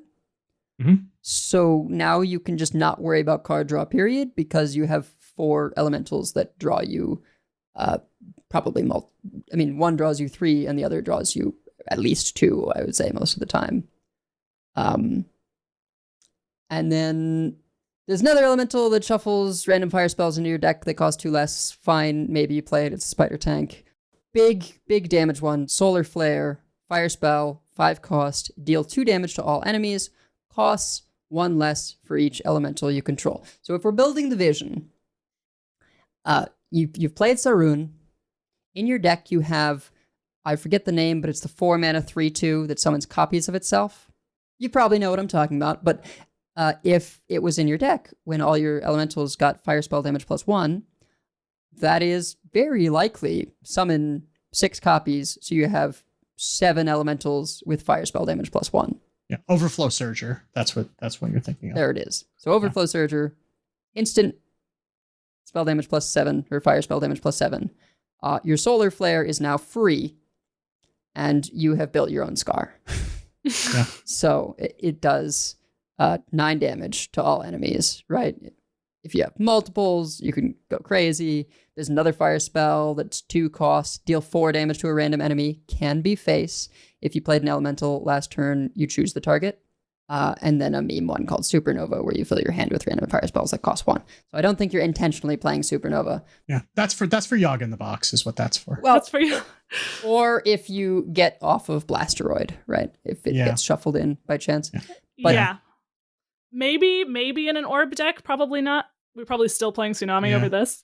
Yeah. And I mean, you could also, if you really have praised Yogg a lot that day, and you happen to play Mazadune and draw Sarun, then you're really in business.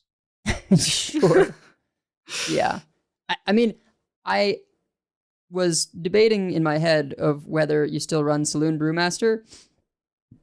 I don't know, because you don't want to hit it off of Blazing Accretion. You'll just destroy it.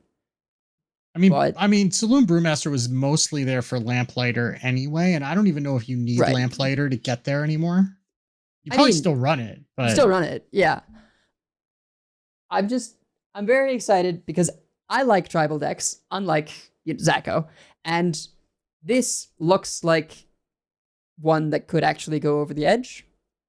I don't think you need the Sarun effect to make it work, right? Like, I definitely think it'll help in the long games, but just having the ability to make a board with Overflow Surger, and Solar Flare opposing pirates or whatever for free seems good. Just having a 2 mana deal 4 seems good. Yeah. This might make it so you could even play Mantle Shaper because you're casting spells, but there's lots of elementals that just do damage that can just get you there, like Taint and Remnant does damage, for example. Yeah, Triple Trickster does damage, It's going to be tough to find the right 30 now, I think. Yeah. Because you actually have choices. You've got to find that balance of fire spells and elementals, because you still want to be playing an elemental every turn. But now you've also got, I think, 4 more spells that you want to put in there. Yeah.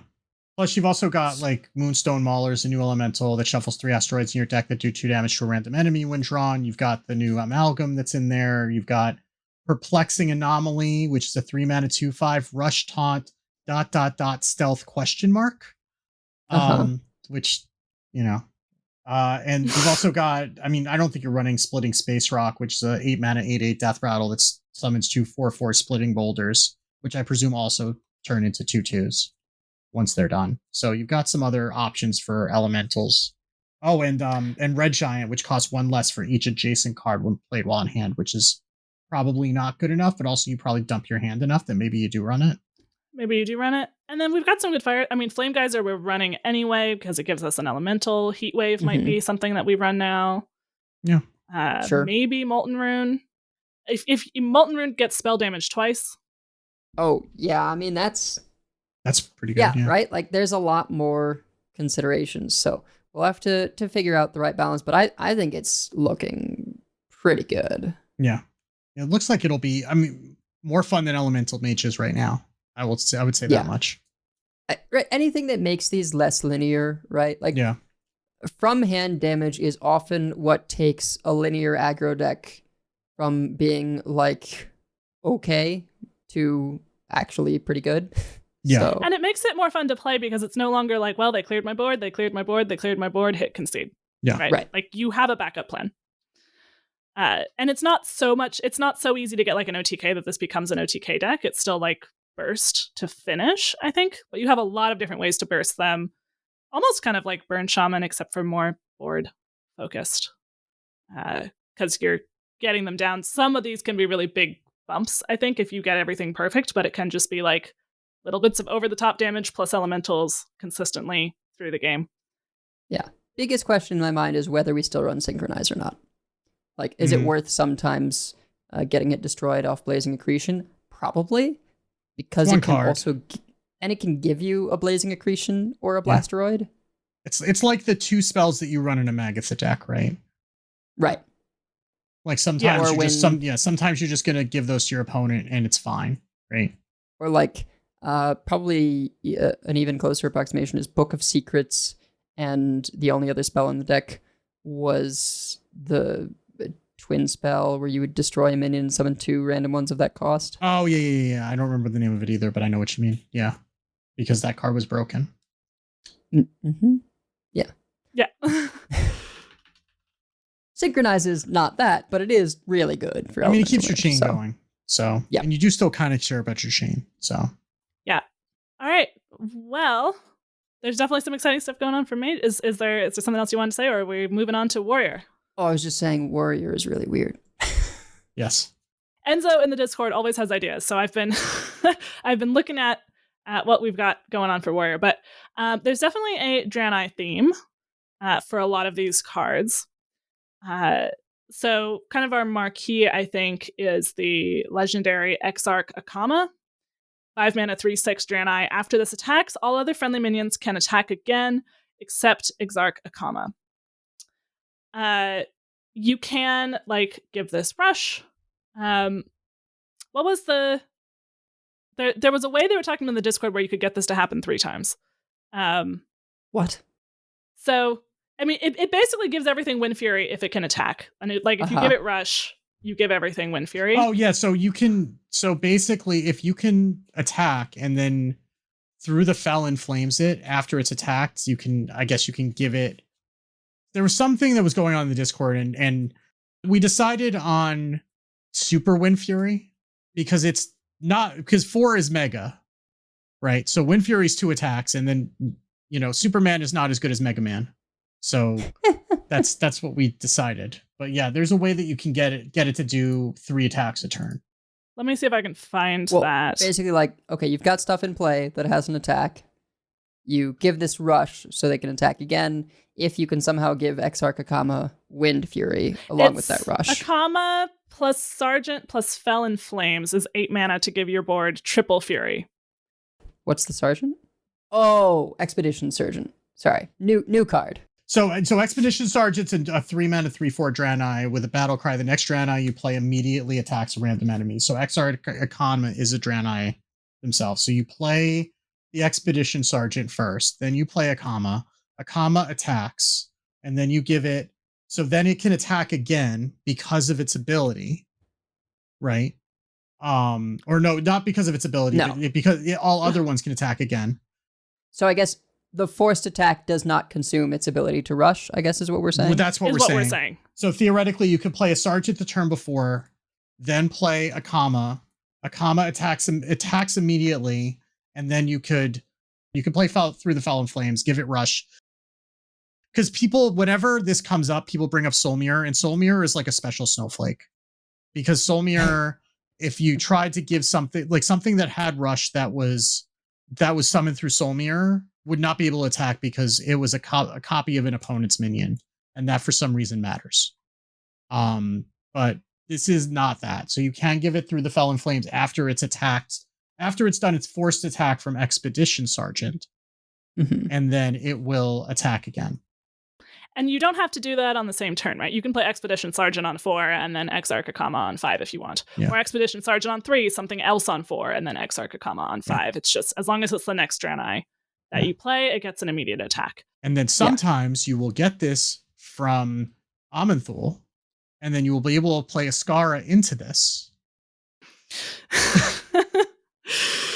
Please stop. And then you've built your own Zarimi, basically. Yes, exactly.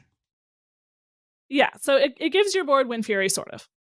Especially if you can combo it with something else. And worst case scenario, it's definitely a soft taunt, right? Because they cannot let this live under any circumstances. I basically would most of the time just think of it as a bloodlust, right? A little extra work, right? You want to run this and through Felon Flame or something like that, or and Expedition Sergeant. But sometimes it's going to be more than a bloodlust. I'm assuming you're running it in something where you can like do some buffs. Yeah, you do this with, and there's other things that work well with buffs, that work well with attack. So for example, the Crystalline Great Mace is a 2 attack, 2 armor, or 2 durability weapon. After your hero attacks, give all Draenei in your hand +2 attack. So that's +2 attack that then has Wind Fury with Akama. Or that attacks a random enemy with Expedition Sergeant. And, you can combo that with, we got a lot of other hand buff stuff like Cup of Muscle and stuff like that. That works well with, you can combo that also with like Unyielding Vindicator. Battlecry, the next Draenei you play gives your hero its attack for that turn. You have that up with the Crystalline Great Mace as well. I guess actually, you already have attacking with the Crystalline Great Mace, so never mind on that. But it still is if you have buffed your Draenei, then you're giving your hero more attack with Unyielding Vindicator, because the next Draenei you play gives your hero its attack for the turn. And Stalwart Avenger is kind of Remornia-esque. It's a 4-mana 7/2 Draenei that has immune when attacking. At the end of each turn, swap this minion's attack and health. So basically during your turn, it's a 7/2 with immune while attacking. And during their turn, it's a 2/7. Except if you've buffed its attack, you could get even more on your turn and then an even bigger butt. It doesn't have rush unless you give it rush. But you could give it rush the same ways that you're giving Akama rush. And it could have a really big butt. Or you're playing Expedition Sergeant into it, and then it's just going to attack immediately, and it's immune. And it's fine. Yeah. And it might have a really big butt, so it's hard to kill. Yeah. When it flips on their turn. Right. Yeah. It's really solid on curve off of Sergeant for sure, because of that immune while attacking. And yeah, it's just like it always has the higher stat where you want it, depending on the turn, right? I suppose the only downside is like if you play this, especially if you don't give it rush, you play this and then they damage it. Now its attack is less when it swaps back. Right, but it's not dead. But it's not dead. Right. Yeah. And if you have buffed it at all, which it seems like is the intent, right? Like these seem sort of built for some kind of hand buffing. Then that attack is even higher, the health is even higher, right? I think this is going to be like sort of sneakily really powerful. Like they can reduce its attack, but it's hard to remove entirely, and any decent amount of attack is good when you have immune while attacking. Yes. Yeah. So, I mean, immune while attacking can be so annoying to remove. Mm-hmm. If they have the initiative on board, it can be really hard to kill it, especially then when it has extra health. So, and then we have Captain's Log. Draw 4 mana, draw 2 cards, cost 1 less for each Draenei you control. Obviously, kind of angling towards a Draenei deck. And apparently, it has a Draenei sitting on a log at a campfire, and apparently it was really important to Leo that there be a log in the picture for Captain's Log. Yeah. Like a physical log, wooden log, rather than like the paper log. It's big, it's heavy, it's wood. Yeah. Yep. So I think there's potentially something there with it gives you a lot of I'm kind of excited about this deck because it feels like it's not aggro necessarily, but it's aggressive, it's proactive, Yeah. it's getting big stats on the board, it's trying to attack you. It's not just like blowing up your deck. You might actually even use the M word. Mid-range. Yes. No, it feels very conditioning warrior, right? Yeah. That you've got like some stuff that you try and do to buff. Maybe there's some tribal synergies in there with the Draenei. Maybe you run rifts. Maybe you run menagerie stuff. Yeah. Yeah. Yeah. It kind of feels like the old Recaro warriors, right? Like a little bit. Mm-hmm. Yeah, the chorus riff is good with this. Because Yeah. you might Oh, want to yeah. run the riff package. Yeah. Or a cup of muscle. Yeah, cup of muscle. You play Unyielding Vindicator into a vanilla or buffed Stalwart Avenger, right? And you're hitting for 7+. Yeah. Who needs to pay 7 mana for Gorehowl? You can just get it with a minion. Yeah, just pyroblast them. Just get them. Yeah, could be pretty spooky. There's some other cards here as well. They're all weird. Yeah, Hostile Invader I think could be good. As a 5-mana 3/5 demon with Battlecry, Spellburst, and Death Rattle, deal 2 damage to all other minions. That is probably not going in the deck where you're trying to build a board because it is symmetrical. But if we ever get another Enraged Warrior, then it'll go in it, right? I mean that's kind of it's an Enraged Warrior card without an actual Enraged Warrior deck to fit in. Or any kind of really controlling warrior. I mean, you do a 2 damage AoE to start with. You can fairly easily get another one on the turn. You have and then when it dies, you do more. I suppose it doesn't have taunt. It would be really good if it had taunt. But even just having access to it as like I'm more mid-rangey, which means I can be weaker to those aggro decks. Being able to play a 3/5 that maybe kills all their stuff and threatens killing their next wave of stuff. Or you like play it and couple muscle, right? And do it twice.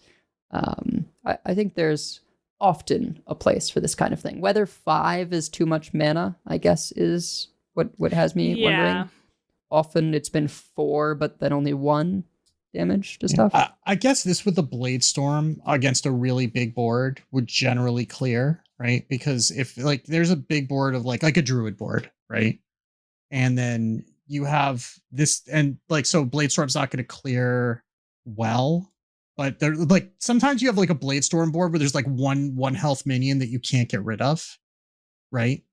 And so then this would blow away the little minions, let you Blade Storm the Hostile Invader to do 5 more damage, and then that's going to do 2 and then 2, right? So that's going to end up doing like 11 total to a board, which should clear most things.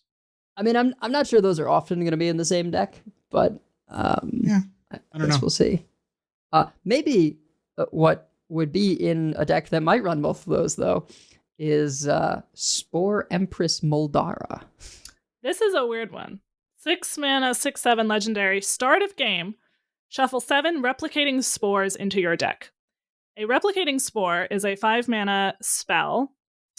It is not cast when drawn, to be clear. Because everyone was misreading it that way. I like put it in bold in the Discord.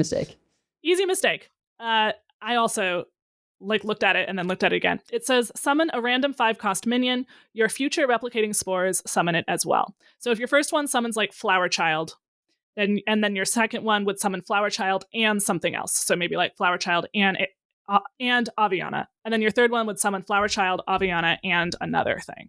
So, but you're paying 5 mana for each of these, and it is costing you a draw every time. Yeah. Like it is your draw. Yeah. So it might just be really bad. It might be Rin, which would be terrible. Yeah. Right. But it, I suppose the optimistic look at it is against someone not playing Kill Jaden, you're doing better in fatigue. And it gives you the ability to like do something a control deck often wants to do, which is run 1 card slot to know that they'll have like pressure at certain points, right? So that you can go, well, I've got time here because I don't have to clear the board. Let me play this thing. And then each time you play the thing, it gets better. Whether that's good enough in 2024, I don't know. I mean, do you like Razzle Dazzler? Could I interest you in 7 of them? Except the first one is So Razzle Dazzler always gets you at least 2 bodies, and usually gets you like 4 bodies. Well, the first one will get you 4, but you're also only paying 5 mana instead of 7, right? Yeah. Well, the first one gets you 1, right? The second one gets you 2, and you're paying 5 mana. So on the later ones, definitely I think are scary, but you have to survive to get there. The concern that I have is like, this isn't a battle cry; it's the start of game. On the one hand, that's nice because you can start getting them earlier, but on the other hand, like, probably don't want this against a faster matchup, but you can't choose whether to shuffle these into your deck. Right. Like, they're already there. So, Yeah. if you survive to the later ones, then they are pretty good pressure that could counter pressure a board deck. But we have to find time to play the early ones. We have to find our clears despite having 7 of these in our deck, and Muldara herself in our deck, who's just a 6 mana 6/7 once the game starts. So I don't know. But other than that, it's great. Yeah. Maybe if we have a grindy enough meta, this is one I almost hope isn't good, because I could see a world where it's grindy enough that this is good. My prediction would be like not during 6 set, but maybe during 4 set, right? Like once we get our rotation.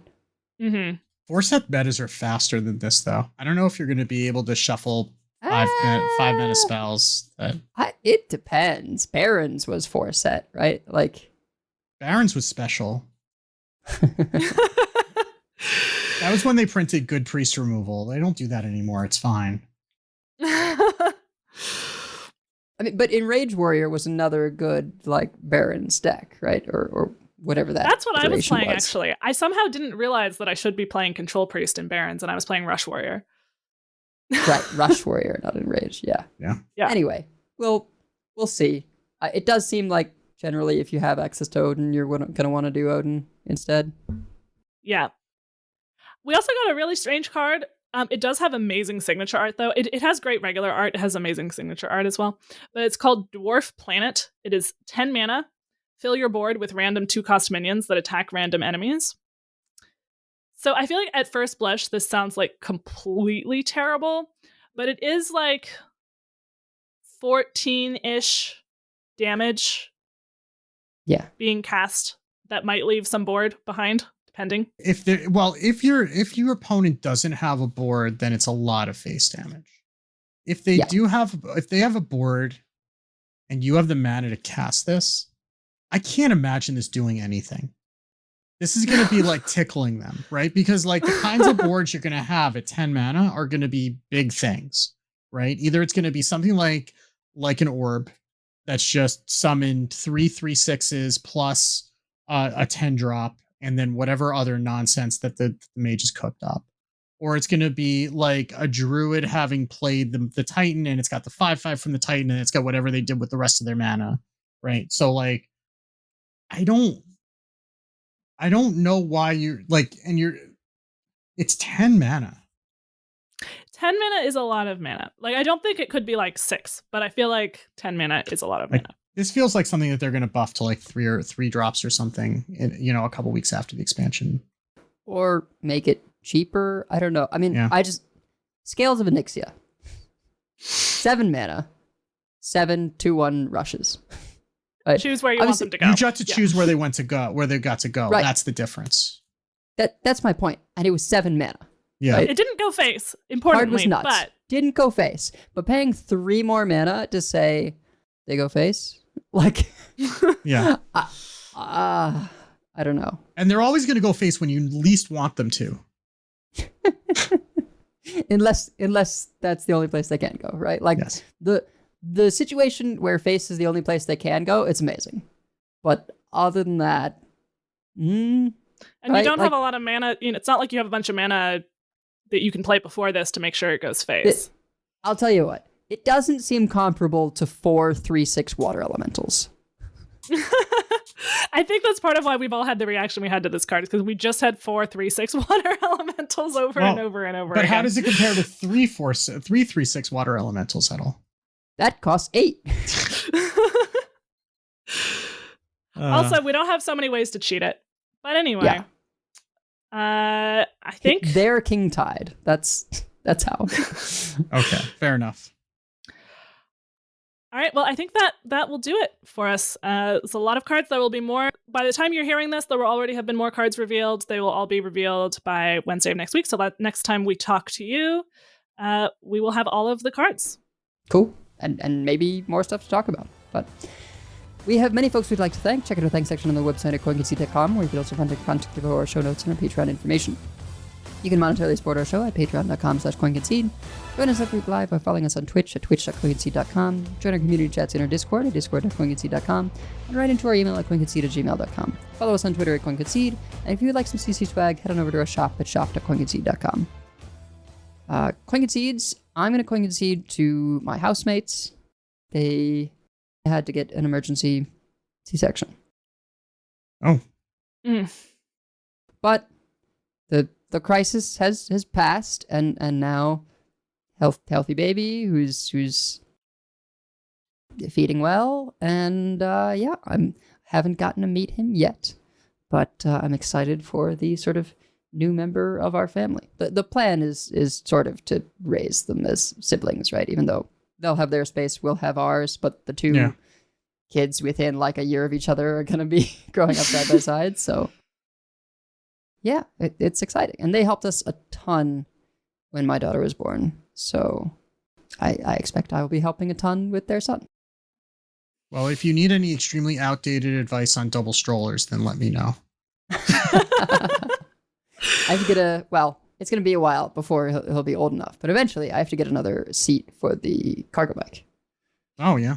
If you need even more extremely outdated advice, you can ask my mom, because I was a twin as well. Right. Yeah. Yeah. Well, I'm going to CoinConcede, first of all, to Ben Hearthstone for allowing us to use his graphics and saving me an immeasurable amount of time prepping for the stream tonight. So as always, he does an incredible job. If you're not following him on Twitter, what are you doing? Unless you're no longer on Twitter, in which case understandable. But if you are still on Twitter, you should follow him. I believe he's on Instagram as well. I mean, I think he started on Instagram, but he's also constantly on Twitter. Also, I'm going to CoinConcede to Anthony from my LGS. Someone who I've been playing Commander with, more weeks than not lately. He's a really good guy, and he's dealing with a number of medical issues. He was diagnosed with stage 4 kidney disease 2 years ago, so he's in a wheelchair, and he's trying to raise money for an adaptive medical van that can allow him to get automatically loaded and unloaded, which just help his quality of life a lot. So if you're in a position to donate, I've linked the campaign in the show notes, and I'm sure he'd appreciate anything that anybody could give. He's a good guy, and he regularly teaches me a lot about Commander by losing to him in grand fashion. So, but anything you can do to help would be really good for his quality of life, just helping him do kind of simple day-to-day things, which are hard to do right now without that kind of a vehicle. So, what about you, Megasa? Well, I will CoinConcede. I have a good friend who I saw yesterday. I will CoinConcede to her, one for just being an awesome friend, but also she was like, I have good news. And then she was like, well, it's not good news. It's just bad news that is not bad news. And she had a couple of medical scares that are fine now. So really happy about that. So congrats to her on that. That is still good news, even if it was just bad news. That is no longer bad news. Also CoinConcede to Schwal for running the listener series, as always. And she does an amazing job and really takes care of most of it in the day-to-day. We haven't been talking about it because we've had so much to talk about on each show. And it's also a fair bit of prep to get the highlights up, but we will definitely talk about it as soon as we get a breather. And thanks to everyone who's playing that and having a good time with it, even though you signed up before we realized there would be Renathal. So sorry about that, unless you like Renathal, but people are sticking with it, which I appreciate. Yeah. So that is going to do it for us for this week. So until next time, keep calm and don't space out. And if you see us on ladder, CoinConcede. CoinConcede. CoinConcede.